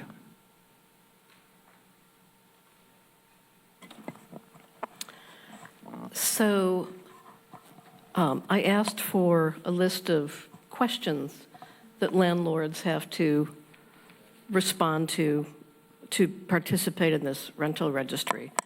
And there's like approximately 60 items of information that is accumulated on all the landlords. That's a lot of information. So I hear some people saying they certainly don't want ALPRs, automated license plate readers that capture only license plates, but they're perfectly okay having a rental registry managed by an outside entity that's basically a startup and that collects huge amounts of data on individuals. And who knows if, the federal government could come to a landlord and say, I want to know who you're renting to, right? So it may just be information on the landlords at this time, but who knows who will come knocking on the door and asking for additional information. So I'm against continuing the rental registry.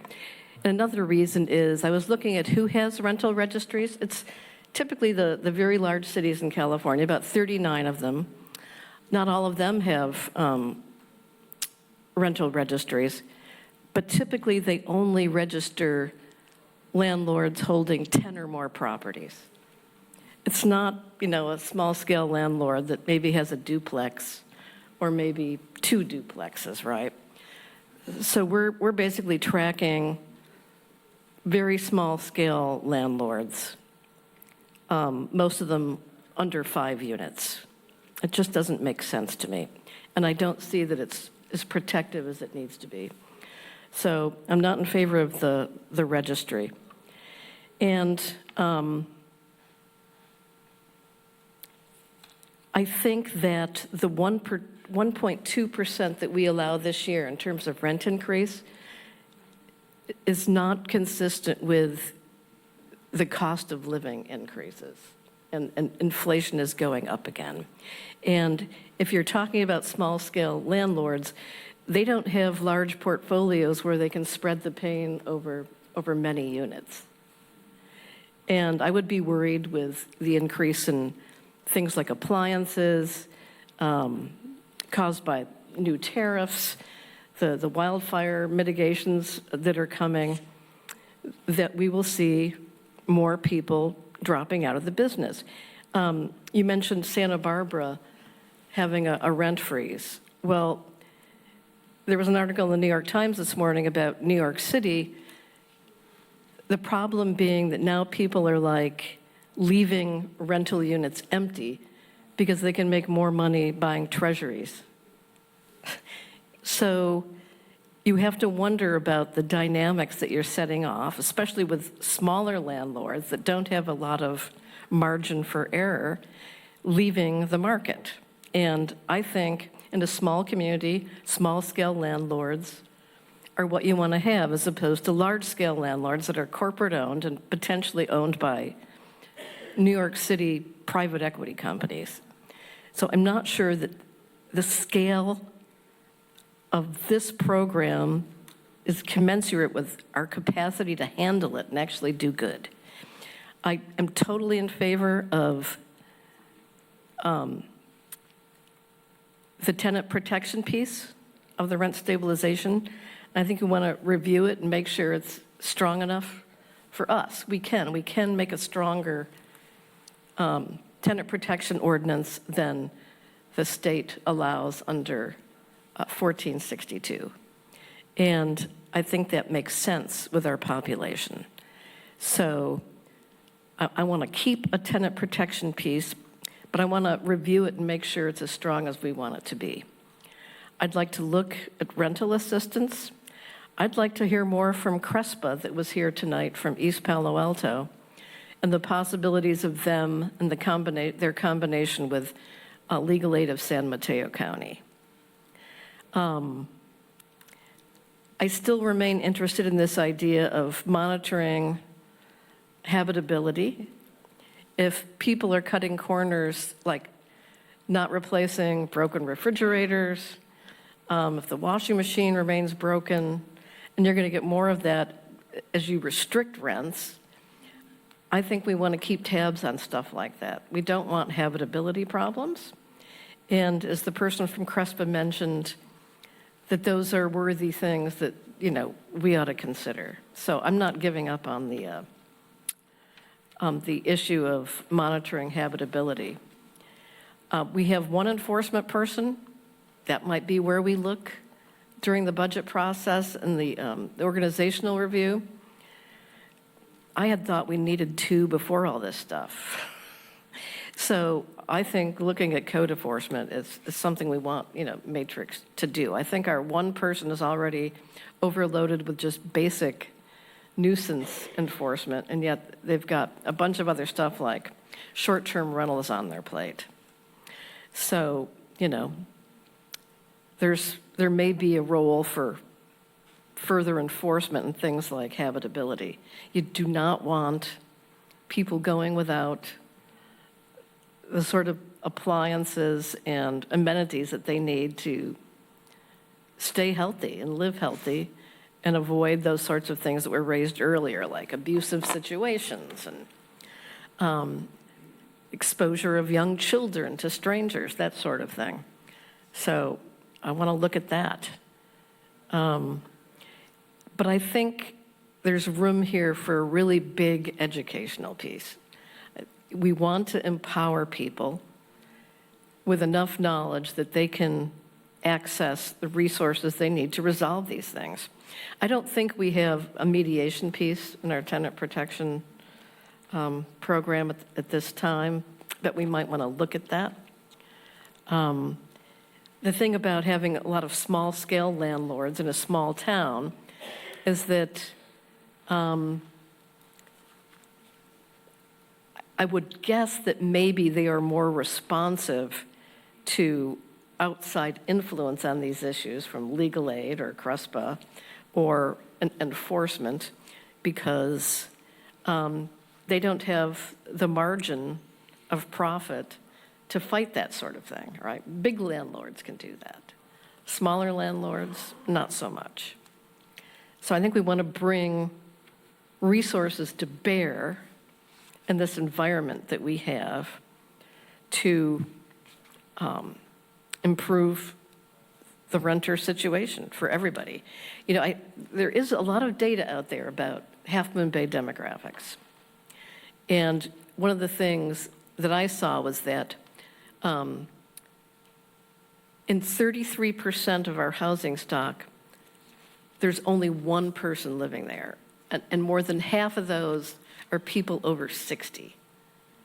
So it sounds to me like there's another population of people that may need assistance and that seem very ripe for things like HIP housing.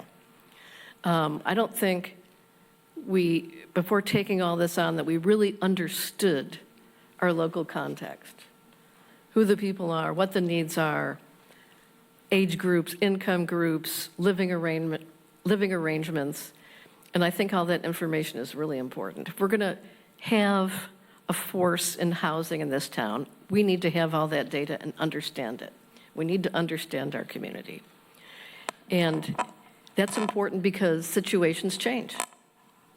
So we need to look at the various federal surveys and state resources on the people who live here in our community. We have to know our people. So I'm coming down with alternative 3 with the caveat that I want tenant protections and all the other things I just talked about. I want a program. So I hear Deborah and Robert, and I think all of us here want protections that are right for our community and that we can take on with some reasonable chance of success. So that's where I am tonight. So, Patrick, you were a little bit up in the air. Paul, you didn't really address all these other things. Do you have further comments? No, I'm alternative 3, but I did mention I wanted to expand the possible rental assistance, and and I was trying to absorb what you were saying, trying to provide additional protections or maybe knowledge and education, which I assume would, and I don't know if that's what it means about focus on legal and supportive resources in alternative 3. So I'm, I agreed with that, and I wanted to know, once we did our study with the Matrix group, where our capacity is and how much we can actually have, how our staffing is going to be set up to do whatever we want to implement. So, and if that, I don't know what that means yet. Well, certainly more research, bringing back more information, taking another look at our tenant protections program and see if there's more we can do, if we feel it's adequate to the situation. We can go bigger and larger, and we want to see if that's right to do. Can I ask a quick question? Yeah. So if we're going to look AB 1482 and SB 567, And that's state law. Why do we have to adopt it? Are you referencing option one? Well, option one kept the registry. I think he's talking about tenant protections. Oh. Well, our tenant protections, we have our own tenant protections ordinance. Which that- is separate from the rent stabilization. Separate from rent registry, rent stabilization. It's a separate ordinance we adopted several years ago, and it was updated when we created these additional ordinances. But it's separate from the state code, and we can, the state code's the baseline. You have to, that's the minimum that has to be provided. We can always go further, and I think that's what the mayor was referencing, is we could look at our tenant protection ordinance and determine if there's additional things we could do in that ordinance to increase the protections here locally, it sounds like, without the stabilization component. Did that answer your question? Yeah. Okay. Yeah. And Madam Mayor, if I could really quickly, I did want to address a couple of things that I've heard through these conversations. One is I wanted to acknowledge a comment that Vice Mayor Penrose made. What we have here tonight are alternatives to the current system. That's keeping the current system is an option. We simply presented 3 additional alternatives. So I just wanted to clarify, an option tonight is to keep the current systems in place as they are, or keep the current systems in place and make minor tweaks to some of the areas that are of most concern. We're simply listing alternatives to that if that's the route the council wants to choose. So nothing guarantees we go away from the current system. These are just some alternatives if the council wanted to make changes. The second is we've heard a lot of additional comments, and I think they've ramped up over the last couple of months about data privacy and concerns about the registry. And I would say that under alternative one, or keeping the current system in place, I think that's an area that could be looked at. I don't know how effectively we could manage a local rent stabilization ordinance, whether it followed 1482 or what we currently have, without the registry. But certainly if that's a concern, that is something we could dig deeper on if that's where the council wanted to go, if they wanted to keep stabilization, local stabilization in place. Well, my understanding is that a lot of the information can be found in public reservoirs of data right now. Maybe not all 60 items on the application, but who's renting, how much, that sort of thing. My understanding, especially talking to Pam Dorr earlier, who does a lot of work in affordable housing, that, a lot of that data is already publicly available. But we should have the demographic data that I was talking about earlier, and we do want to know what the landscape is in terms of, rental and ownership. I'm aware, just reading, that what the balance between renters and owners is in various cities in the peninsula. That Mountain View is 80% renters. So there's probably information out there that we can keep on hand and update, and we should. But I think that the registry as compiled is invasive, and I think it opens us up to potential problems given what's going on in this country at the moment. It's the same reason I'm now questioning automated license plate readers. So, yeah.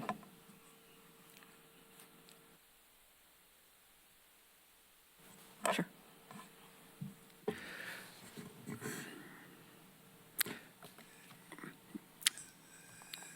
So I appreciate you said that you heard us, but I don't feel fully heard. So you mentioned how the 1.2 increase really isn't enough to cover many of landlords' increases in costs. And I was willing to agree with that and say, yeah, let's go for the state formula. 5% base, which is 4 times 1.2, up to a 10% increase. Frankly, I think being able to do that every year would more than cover most of their costs. If the average apartment is $2,000, so that's $24,000 worth of income, it really kind of gets into what the landlord situation is, right? And maybe that's where we need more granularity later. You know, is it a property where the mortgage has been paid off for many years? Is the landlord having a huge mortgage? Maybe they're in over their head. I mean, it gets very situational about what a landlord can or can't afford after getting $24,000 worth of income. If they have 2 units in a building, you know, that's double, $48,000. You know, when we really got to get into the details of each landlord's situation. So that's one thing. You know, I have a copy right here of all of the questions that a landlord fills out. You said there's 60 items. Now, come on, let's be fair. Yeah, there's 5 little boxes, yes, no, repeat your address, your first name, your last name. It felt like you kind of counted every single line here to come up with that number 60. That's fine, but most of these questions, come on, Mayor, most landlords could fill this out 10 or 15 minutes max. They have this information at their fingertips. That's one issue. It's not a huge burden, in my opinion, at all. I'm going to go back to this whole piece around the security of the information. You all seemed delighted when Evelyn said, no, yeah, let's have Evelyn take a look at this. And she did. And she's a respected expert on security. I don't know if she's at Cisco or where she worked, but and we all thought that was great.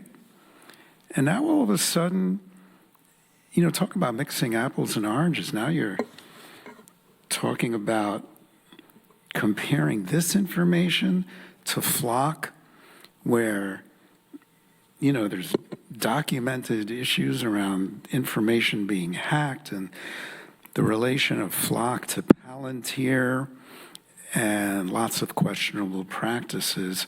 I'm sorry, it just feels disingenuous all of a sudden now, completely disregarding everything Evelyn said about the security of this. She opposed it in January. Based on information, you know, if it's publicly accessible, then what's the difference between having people fill it out? Great, we can set up some AI program to gather all the same information. I mean, I really don't understand that as being this issue here. It feels like a distraction from how we're going to really help folks. Our current program, Councilmember Nagin-Guest, includes having these things going to legal services in San Mateo.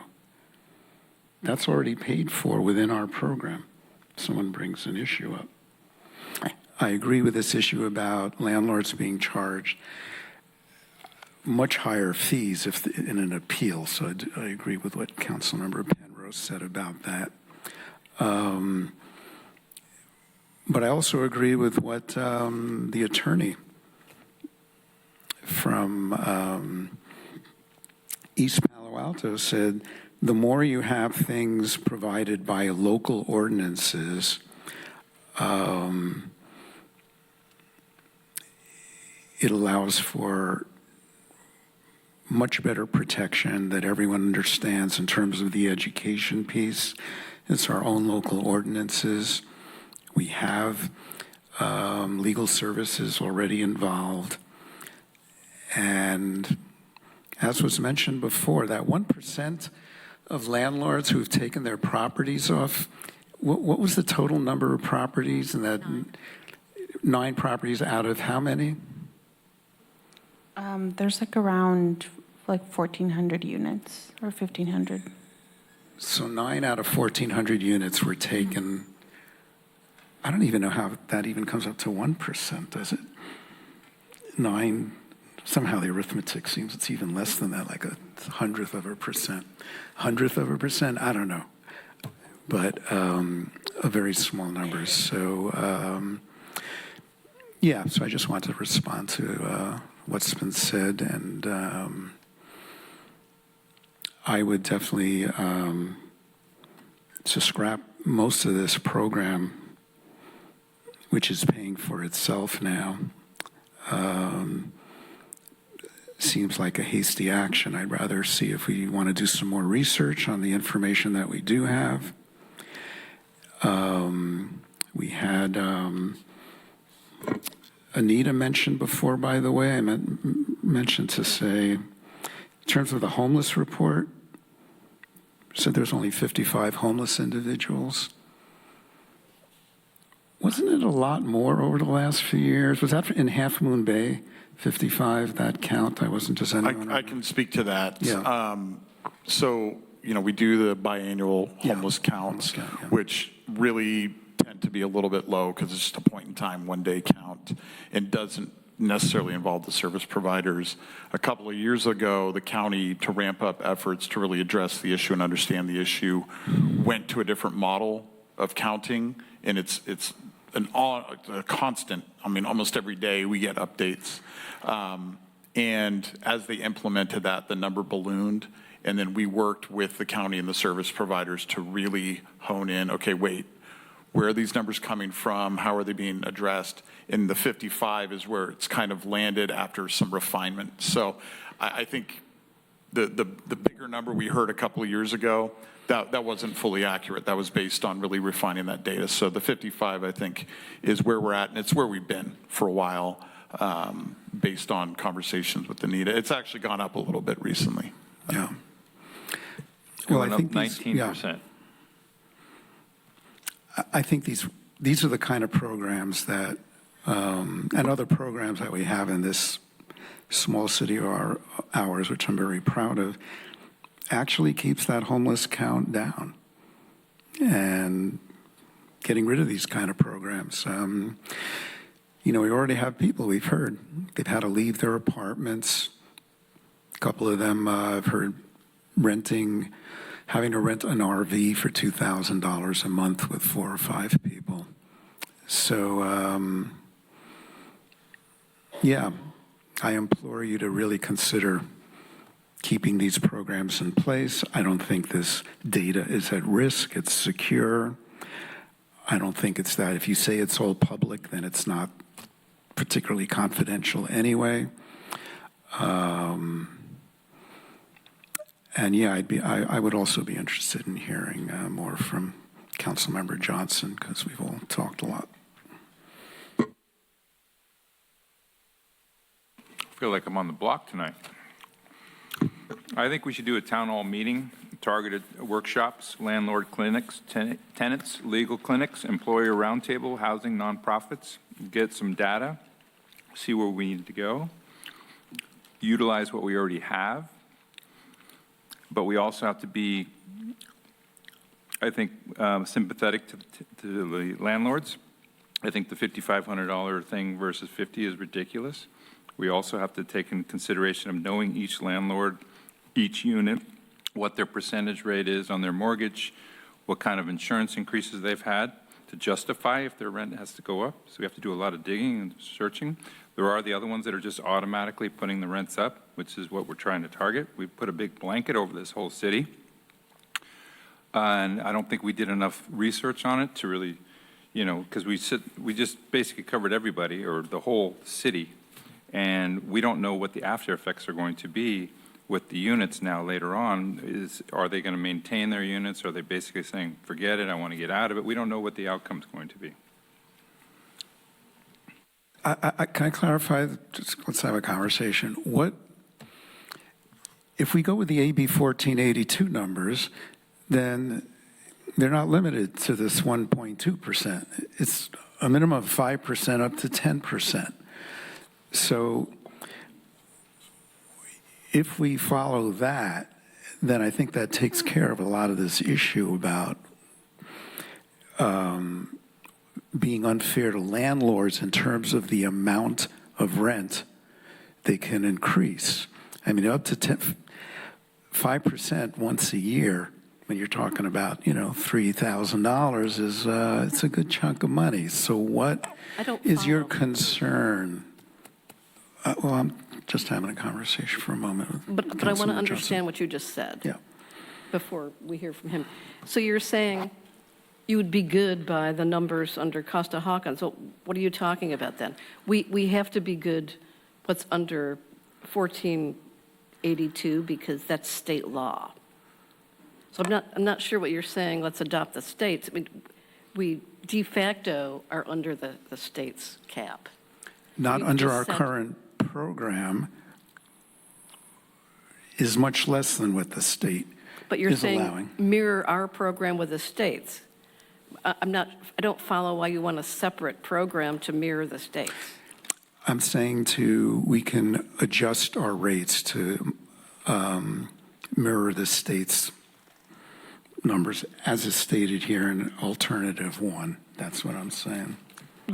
But why duplicate what the state is doing unless you're talking about something else in addition to that? I can probably answer, it was my thought to put this in as an alternative. Simply the idea was under 1482, enforcement is done generally through private lawsuits. So it was simply creating a system where there's local enforcement of 1482 to help ensure that there's adherence to it locally and that tenants were more protected.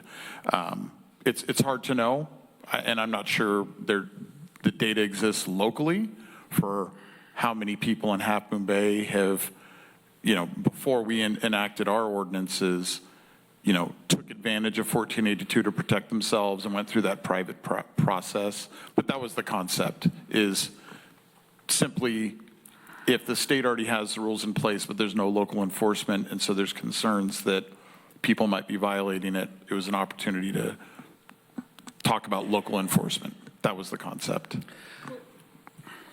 1482 covers more units than pre-1995 units, does it not?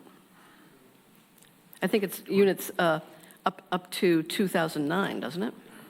I think it excludes Costa-Hawkins as well, but let me double check. Can you talk to your mic? Let me check. So She's going to take a look. I think it excludes Costa-Hawkins properties as well, but let me double check. And so what do you mean? But the question is, your belief is 1482, it includes enforcement on more properties than what Costa-Hawkins allows us to, which is what our own local ordinance is restricted to, is the Costa-Hawkins pre-1995, 2 units or more, correct? Right. So what I want to understand is, what do you mean local enforcement of a state law? What would that look like? How many units? And what do you mean by enforcement, and how much would that cost? Well, what we proposed, and of course we could look at alternatives, what we proposed is basically a very similar ordinance to what we have, but the calculation of allowable rent increases mirrors 1482. So it was based on what we heard at the last meeting. A lot of the consternation was the state already has rent limits in place. That should be enough. So if those rent limits are already in place, but there's concerns that the only enforcement mechanism is through private lawsuits, could we just locally create a local ordinance based on those rates? That was the thinking. Well, I think then for an alternative like that, we need a lot more information. You need to know what that would mean in terms of what units would be covered by this. Is it just the pre-1995, or is it 2009 or some other year? How many units would that be? How much would it cost? How much staff? What would be the process? That's the kind of information we need to make an informed decision on sort of a radical alternative like that, and we don't have that information. Well, the alternative we suggested would simply shift what we're already doing, the calculation of the cap, the rent increase, to the 1482 calculation. So that's all that would change. I mean, we could explore other changes, but that was what we were suggesting as an alternative. That's, So yeah. So you're saying just raise the cap same- to that. So that between 5 and 10%. Exactly. So same number of units would be affected as of today, same number of staff. We know the cost to enforce over the last year. So really all we're talking about is changing that cap amount. And so the only action on our part would be local enforcement. The action would be to take our current program and simply direct staff to come back with an adjustment to the language that raises that rent increase to match 1482. That was the general concept. As you pointed out, there's a lot of other things we could explore related to it, but that was the general concept. Yeah, I can't make a decision on a concept like that. I think we need, Well, we already have, wait a minute. That's exactly what I meant. Keep our local enforcement piece and only adopt the part of 1482 regarding the rent caps. I need more information on that. Exactly. What do you need more concerning? Show me the details. Well, And why does it need more detail? and does What it we already- involve more units? You know. Again, what staff was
To think about this is, I think what City Manager Chichester is saying is to amend section 6.06.060, the reasonable rate of return.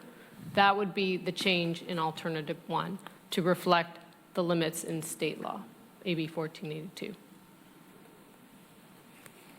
But we would still have the cost burden of managing that program and having to deal with appeals and potential litigation. Right, everything, I mean, I think what's being proposed is everything else about the rent stabilization program would remain the same.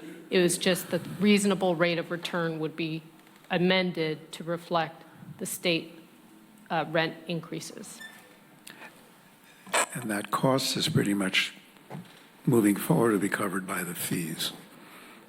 correct. And based on our analysis that we shared at the last meeting, those fees probably could come down now that we have a couple of years of data behind us. Thanks. What I'm thinking right off the top of my head is go back, let everybody think about this stuff, bring it back again. But don't bring the same stuff back.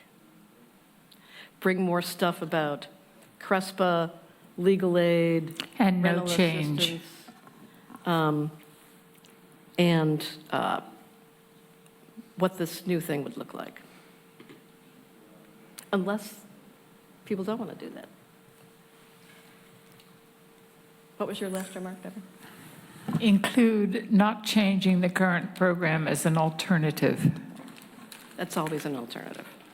Pardon me? But that's always an alternative, as you said. But we could be more clear that that's an alternative. I would like to see it written down Right. as one of the official alternatives, Sure. not one that we just diss.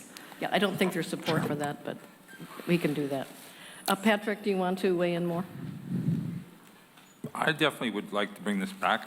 I'm not sold on anything right now. I'd like to hear more data, more presentations. I like what we're doing, we're discussing, and we're picking things. I like what we're hearing now. We're getting down to the core now. It's getting late, so this is where we should stop now and bring this back. And I will bring it back again and again and again. And then when I feel happy, I'm going to not go, I'm toying between that one and that one.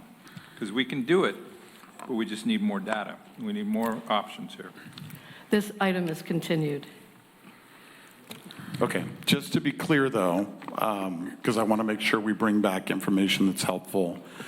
What I've heard is, again, if I'm hearing correctly, more information on option 1 and what that would mean. Is that correct? On the idea What would you like of us to bring raising- back for a future The idea of discussion? raising the cap. Right, so option 1, but more detail than what we provided, so we can be ultra clear as to what that program would look like. More supportive services. Including the CLESPA Looking at option. The legal aid and the CRESPA and rental assistance, what that might look like. Okay. Who it would go to, who are the potential recipients for it. And also, I think we need to look again at our tenant protections piece of the ordinance. Sure. And fees, as somebody yeah. pointed out, the fees. Yeah, we can bring that back as part of alternative 1. I will say that the tenant protections piece, I want to make sure that we can be very focused. And tenant protections are related, but they are separate. And I'm afraid if we take too much time diving into tenant protections, we lose track of this piece of it. Okay. And I just wonder if that's something that could be, once we knock all this out, then we come back and look at tenant protections and strengthening those in the future. Yeah, and spend some Is that time with fair? staff strategizing over everything you've heard and add some value to that about what to bring back. And when we get this information about what the legal aid does, let's make sure that we take it down to the very penny that the person who is in need gets. How much they get, how often they get it. Not legal aid, rental assistance. Rental assistance. Sure. And how much in terms of legal aid do they get? What is the process for them going to legal aid and through legal aid? Sure. All of that. Sure. So I do want to clarify, Mayor. Do you mean, when you say more information about the legal aid, you mean more than information about the legal aid services that we currently provide in the program? I want to know about everything they do that we might utilize and what that would look like and what it would cost. Don't we already have some data, 17,000 for legal services? That's for the services that we receive. And so the question we're hearing is, what other services does Legal Aid Society, CLESPA, provide Yeah, that we I'd like to- don't currently offer through our current contract? I want to understand that. Yeah, I don't right. want to make a decision based on some conceptual thing in my head, based on my value.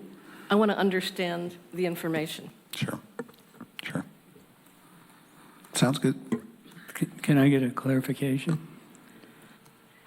You have 30 seconds. And I can make it quick. So alternative.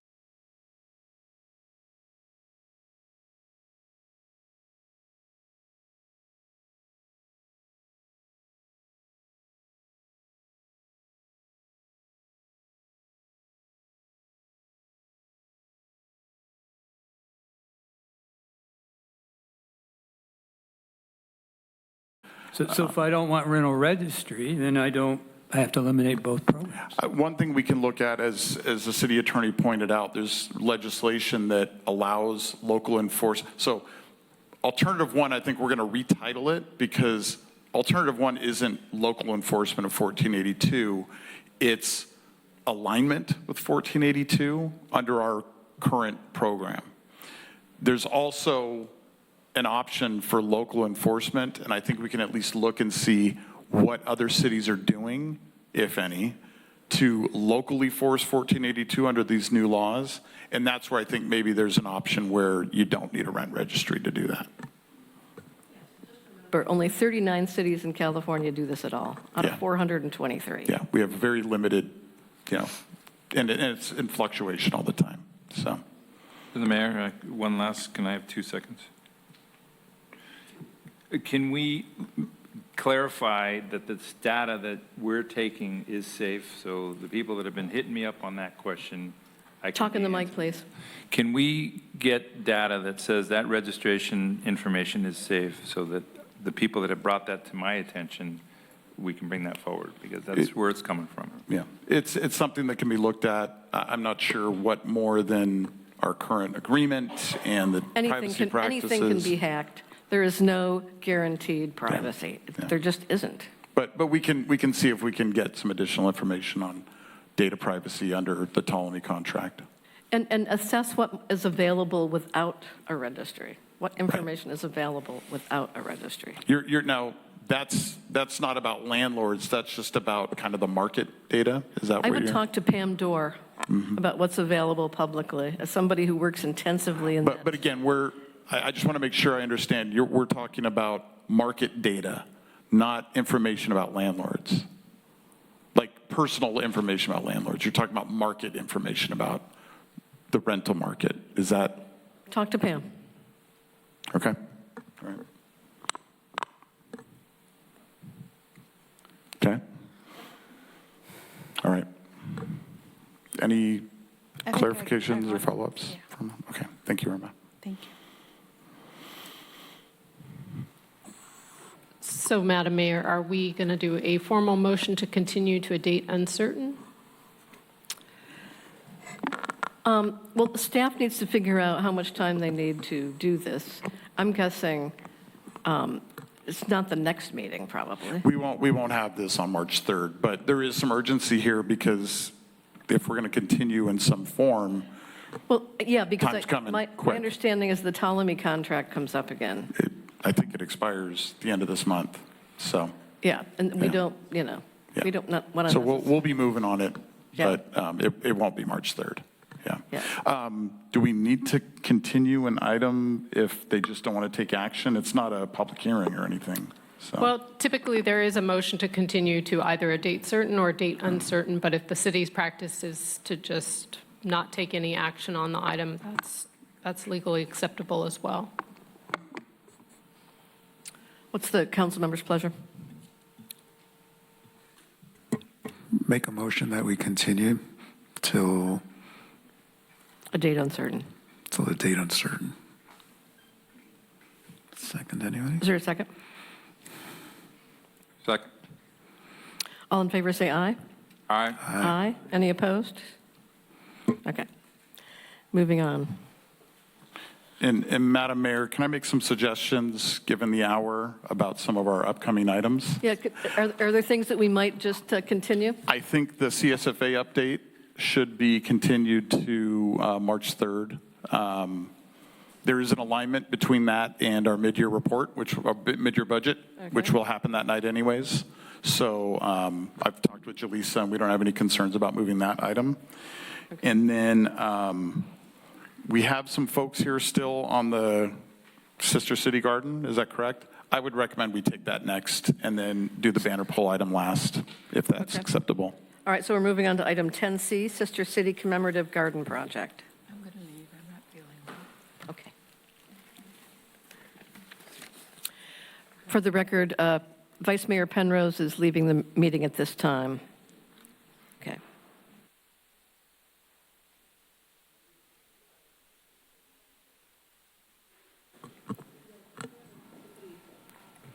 Somebody removed the requirement to vote to continue the meeting, and I don't know who that was and when that happened. It was the council several years ago. We couldn't do that arbitrarily. The council. Okay. Yeah, it's under the council rules of procedure, and you updated it as a council years ago. All right. And we still have a quorum, so we can continue with the meeting.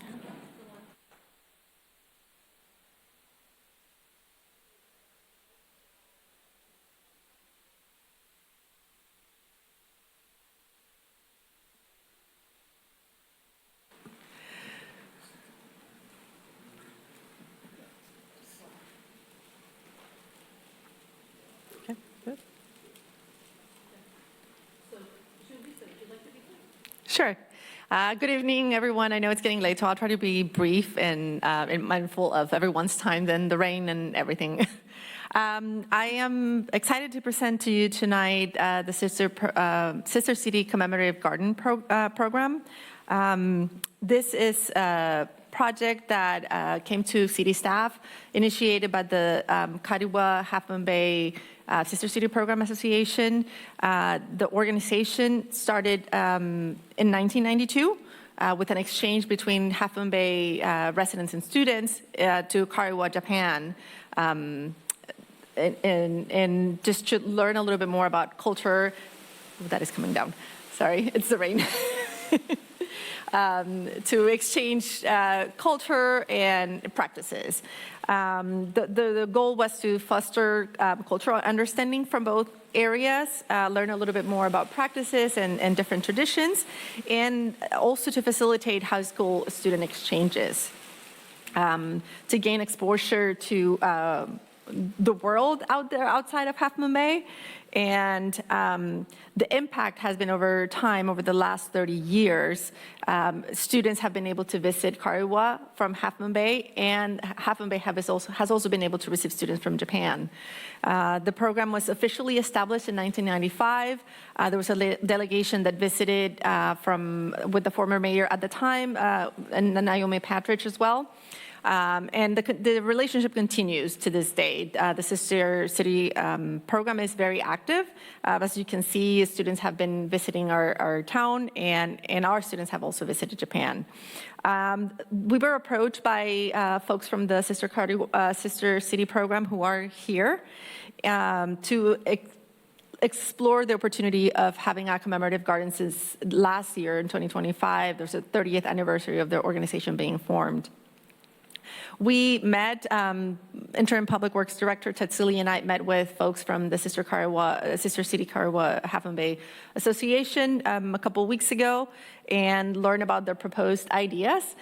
Their goal is to have a little garden in the kidney-shaped garden area that is located in the back of the library. This project will be completely donated by the association, not including any city funds. Volunteers, materials, and everything will be donated or funding secured by the organization. And ongoing maintenance for the area will be no additional to what we already have in place for the maintenance city staff. And we're also exploring an annual sort of revitalization to the garden, should there be a need, and that will also be handled by the Sister City Association. And what you see on the slide is a proposed sketch. We have Ali here, who's the landscape architect who came up with the design idea, and the location where they're thinking. There's a lot of elements that tie back both entities, Half Moon Bay and Kariwa, and resemble their environments. And some of the elements are included in the design. There's a gravel pathway, a bridge, 30 rocks to represent the 30 years, a mound, grasses, and a ginkgo biloba dwarf tree. So I'm trying to be brief, but I'm happy to expand if there are more questions. So, any questions from staff? Councilmember Nagengast. This bridge is kind of just a little decorative bridge, or is this needs a permit? No, it falls within our code. Right. It's not for people to walk on. It's that's the response I was looking for. Small. Perfect. Yeah. And then, are we going to maintain this? It's already part of city. The maintenance crew already takes care of this garden of the area, but this doesn't require additional maintenance other than what we already have in place, because it's designed to be low maintenance as well. Okay. All right. Thank you. Mm-hmm.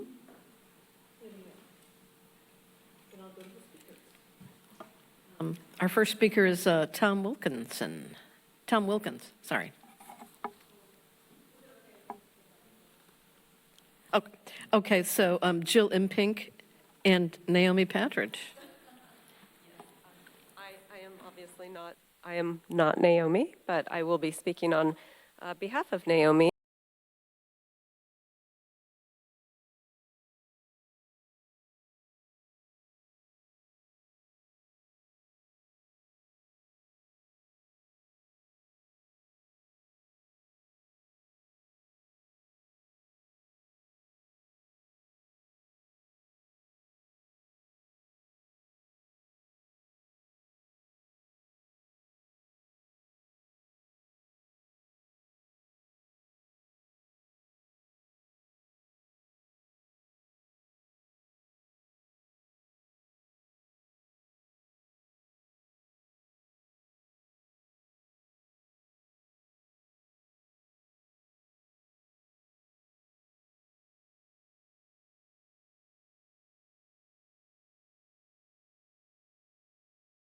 members, city staff, and community members.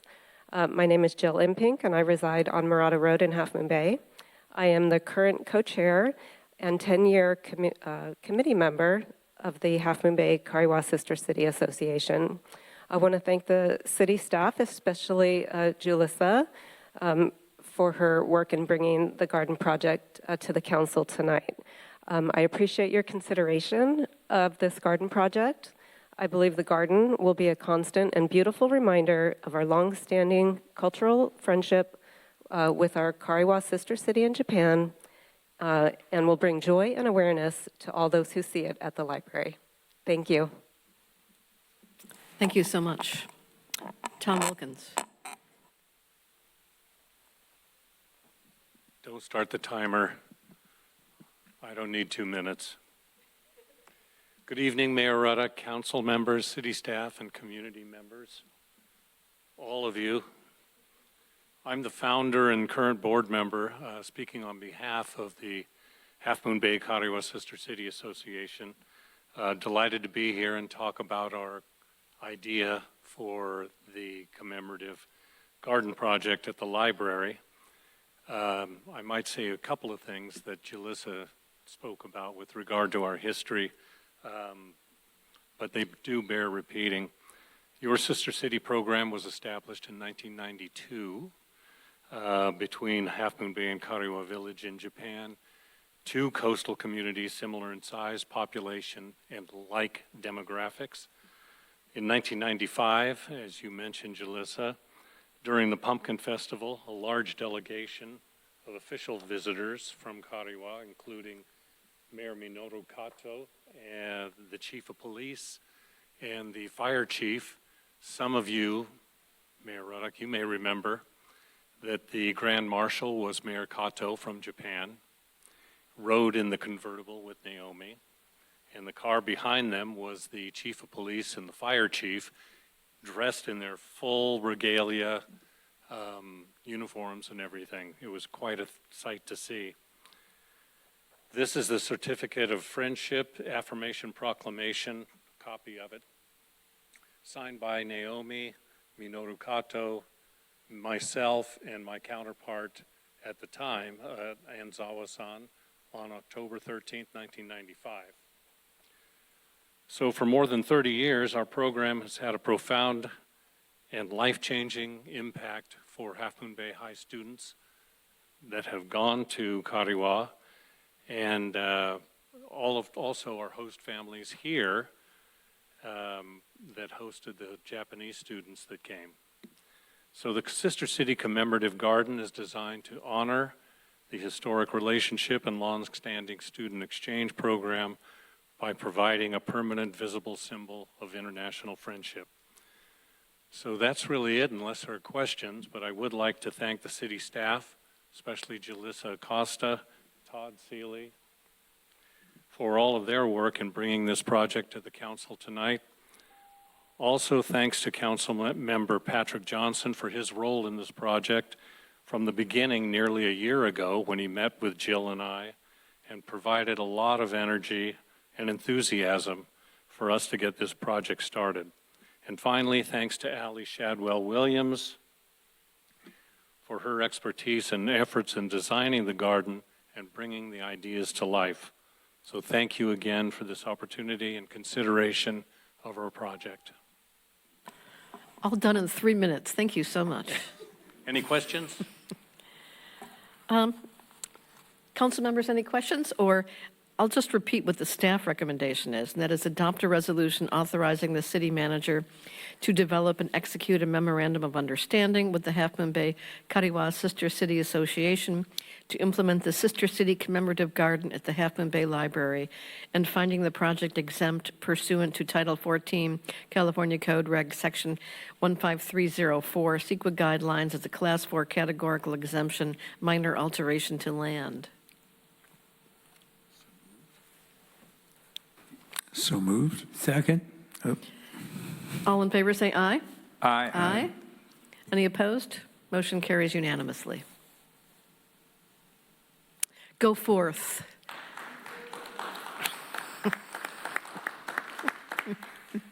Good thinking. Yeah. Good project. Thanks to you. And thanks for staying to the wee hours Yeah. of the evening right. for this. Dedication. Okay.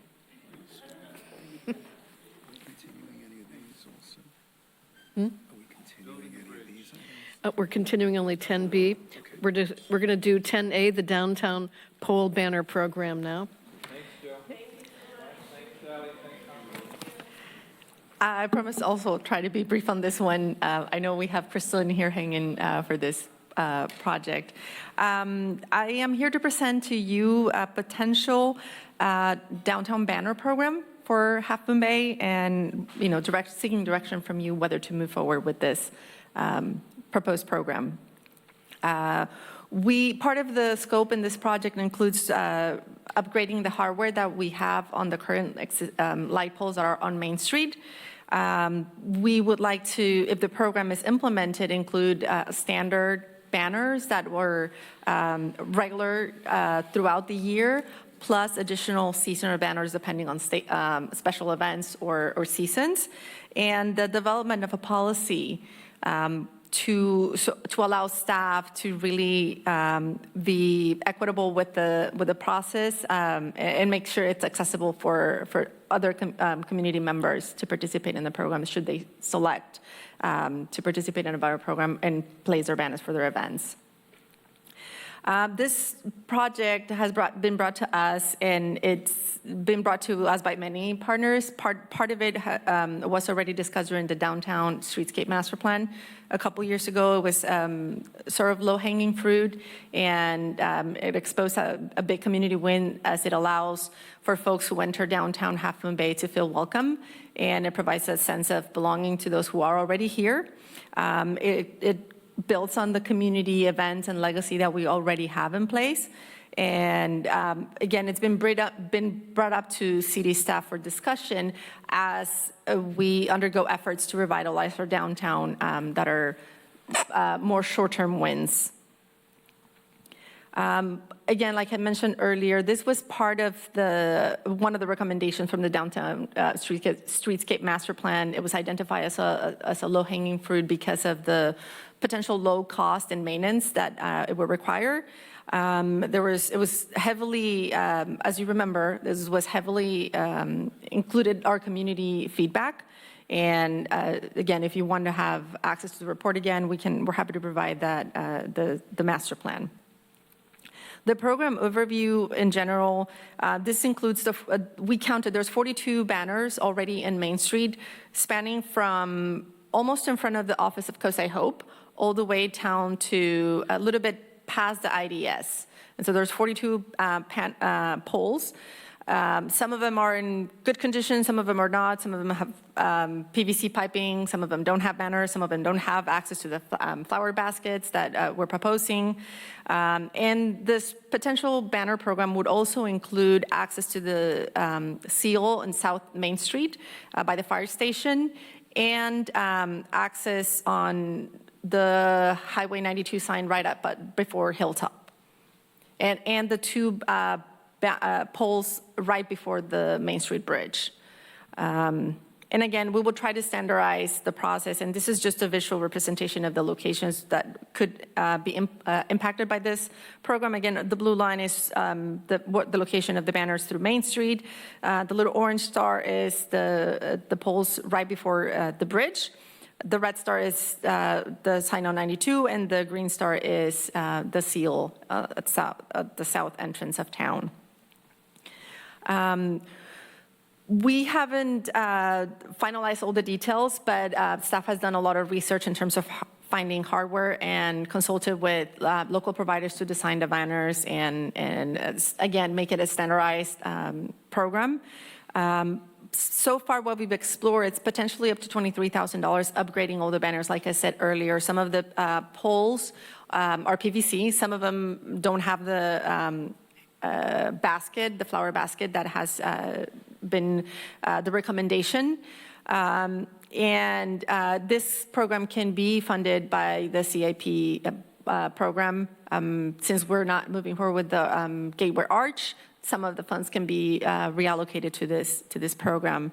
And as we develop the policy and the program details on this, we could look at a self-sustaining program, allowing for the cost to the participating organizations, meaning nonprofits or other event holders, to allow those fees to cover maintenance for the ongoing project. I want to point out that in the past, the baskets and the banners have been maintained by the beautification committee back from 30 years ago or so, maybe a little bit more. They have been gracious enough and kind enough to continue providing the beautification to downtown, but there's been recent conversations about a strong desire to have the city take over the management of the program. So again, we can allow other entities and other events to partake in the banner program should we decide to do something like that. The other thing that I want to point out is at the same time, given our bandwidth right now, we are trying to leverage resources with many other entities and trying to explore what other cities are doing in similar situations or look at their programs. And one opportunity we had recently was to collaborate with Leadership Council of San Mateo County. It's a leadership program that brings city staff or government staff, public and private, and nonprofit sectors, and at the end of their year program, they have to present a project, and it's a community acceleration program. We applied to that program, and we were selected. We're partnering with them. We have a group of folks who are doing a lot of research for us, best practices, potentially cost and models from cities around us and other cities that have a similar program. So that gives staff a little bit of breathing room to work on the other side of the policy if we have some folks supporting us with some of the research. Part of those meetings entail, obviously, engagement with city staff. Dale, our interim city engineer, and I are meeting with them, as well as one of the members from the Downtown Business Association, and we'll engage just to make sure that we're all aligning on the same page when we receive that feedback. So that is the gist of the program. The key considerations, obviously, are for you to decide, do we want to establish a city-managed program? Do we want to allow community and community participation and event participation? Is there a preference for the program structure and the parameters surrounding the program? Do we want to open it to nonprofits? Do we want to open it to local businesses? Do we want to open it to other local agencies? And so there's a lot more to consider, obviously, for the project. Right now, we're just seeking for your direction, whether to move forward with the banner program, so we would come back with more details once we have finalized the details on the existing hardware or the updated hardware. We will also seek your approval.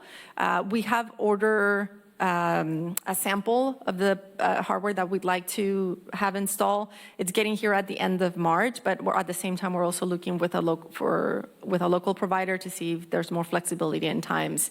Yeah, and we've also talked to a local designer. They've previously worked with the beautification committee designing the banners, and they have the width and sizes, and all the details are in the staff report as far as expenses. And at this point, I open it for questions. I'll just share, this has been an item we've talked about off and on for a couple of years. When the Downtown Vitalization Committee came a few months ago and shared some of their priorities, this was one that, from our observation and what we heard, resonated with council. So we've done some work, but before we dive in fully, we just want to make sure we've got support from council that this is something that we want to prioritize. Of course, we'll bring it back to you for certain approvals, but it'll ultimately need to go to the Architectural Advisory Committee and the Planning Commission before we could implement. So there's still approvals along the way, but we're just looking for some feedback and direction here tonight. And would that involve maybe what to do with the 92, Highway 92 sign? Yes, on the map that Jaleesa showed, the red star includes that, and the idea is kind of a consistent theme and an approach. And so these are the areas that we would include in the sign program that would have to go through the Planning Commission. It doesn't mean that every time somebody wants to, purchase banners to put up for an event or something else, that they'd have to hit every single sign in all these locations, but these are options that people could pay for, and the fee structure would include kind of a sliding scale depending on how many locations they want to include. Okay. Any questions, clarifying questions? Paul Nagengast. Thank you.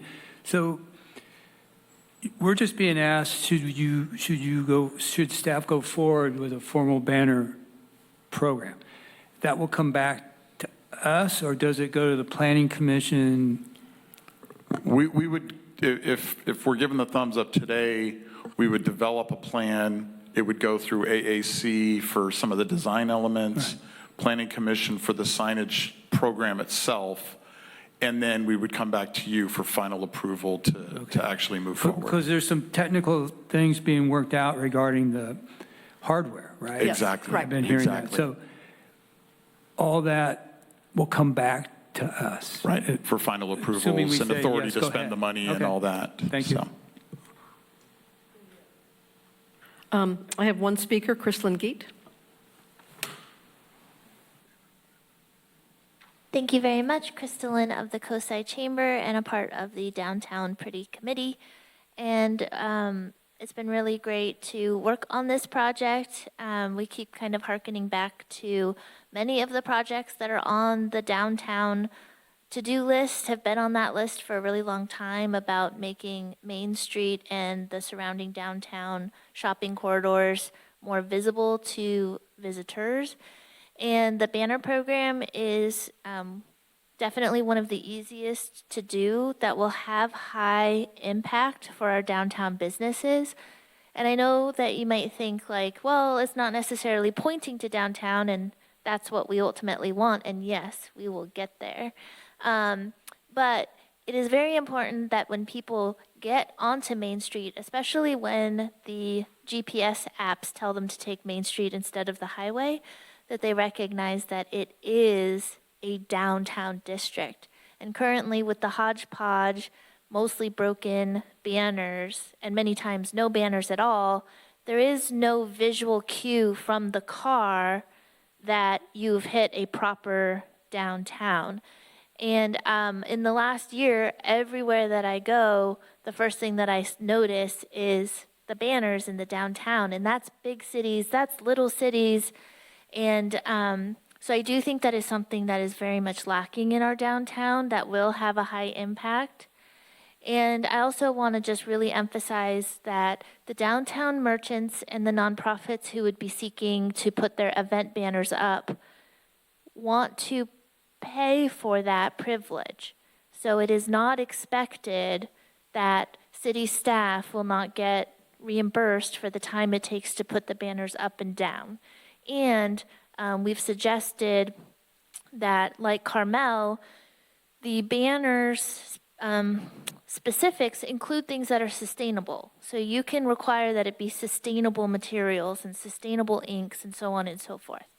So there's a lot of great things that we can do. It would be a really great thing from the Streetscapes project to get done, and the downtown businesses really, really, really, really would like it. Thank you. I just want to, before we go, do a shout out to Crystalline and the rest of the folks from the downtown business group and the downtown vitality group. They've been a great resource and partner helping provide some of this information. So thank you. The other thing I'll share is I think this is a scalable plan. So right now we're focusing on existing infrastructure and just replacing. But I think long term, we're going to want to see this expand up Main Street, down Main Street. And one thing I think we're going to need to prioritize in the future is turning Kelly Avenue between Main Street and Highway 1 into almost like its own extension of Main Street. That's a major way we could bring people to our downtown is down Kelly Street. So I would foresee in the future scaling this to really capture from Highway 1 to Highway 1 on Main Street and from Main Street to to Highway 1 on Kelly so that there's this real grand entry experience as you come into our downtown. Now we're talking. Yeah. Yeah. Mayor Reddick, we do have one online speaker. Oh, yes. Mariana Stark. Okay, hi, can you hear me? Hello? Yes. Okay, great. Thank you so much. My name is Mariana Stark. I am the principal of M. Stark Gallery at 727 Main, and my residence is 729 Main above the gallery. I have a decorative light pole with banner and flower basket in front of my business, and I agree the new banner program will be an excellent improvement, and I offered my unqualified endorsement. However, going forward, I asked the city to please prioritize 3 downtown improvement initiatives that would create signage unrelated to these banners. Signage will help all Main Street businesses beyond the 2-block heritage core by increasing visitors to all locations and increasing the likelihood of increased sales, creating a virtuous cycle that will benefit our entire community. These initiatives are, number 1, Map Station, also known as a kiosk in Matt Dutra Plaza. Similar to a shopping mall, a kiosk is a sign with a map that includes a list of businesses by specialization: apparel, bar, restaurant, home, gifts, furniture, books, etc. Number 2, wayfinding signage at the corners, decorative poles with tile signs indicating what stores are on each block. Number 3, signage visible to drivers going through the 92 and Main intersection so they become aware downtown and can plan a future visit. In 2025, I welcomed 4,000 visitors into my gallery. This number is 1/10 of annual foot traffic for a business in the 400 Heritage Block. I realize that a free cultural attraction like my contemporary art gallery may not appeal to all visitors, even though it features local artists and exhibits art that is appropriate for adults and kids and offers a beautiful new wheelchair ramp and ADA bathroom. But I would at least like every visitor to know my business exists and have the opportunity to visit if they like. In closing, visitors may be more likely to make a return visit if they realize there are 5 blocks of businesses along less than a quarter mile and more on the side streets, not just the core heritage blocks. Thank you. Thank you. Thank you. Bring it back to the council. I just want to start by saying, let's start out by keeping it simple, right? Not, allow too many organizations to dominate the scene. Let's start, simple and work from there. You mean keep it the city? Let the city be the ones that manage it? And the way I understood, you were looking at perhaps other organizations. What I'm hearing is limit who would have access to putting banners So up. that'd be city, right? The city, under this model, the city takes control of managing the program going forward. Right. And what we would have to figure out in the policy is who would even have access to putting banners up? Okay. Is it just city? Is it just city events? Is it nonprofits? That's part of the research and evaluation that's happening right now. And agreed, you can always go bigger. It's harder to go smaller once you've expanded it. I would just start out small, limited access, see how that works, focus on getting, good hardware, and, start with that success and move on from there. That's what I would do. And I'll also add, just if it wasn't clear, the hardware would include the area for the baskets to hang. We're not talking about taking over the basket program right now. So that would continue to be with the beautification committee. They would just have access to additional places to hang those baskets. So.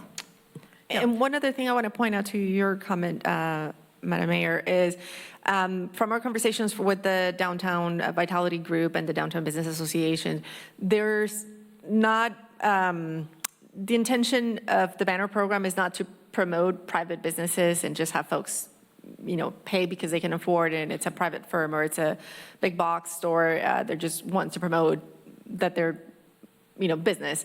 And so the goal is to promote community events, obviously city-sponsored events and things that benefit our community. Right, but a key goal of like the Pretty Committee and keeping things, clean and looking good is to attract business, right? So I think we want to keep that front and center. Absolutely, and that's part of the research that we'll be undertaking if we move forward with this. We want to learn from other cities, learn best practices, how much time each event gets, put up in the banners.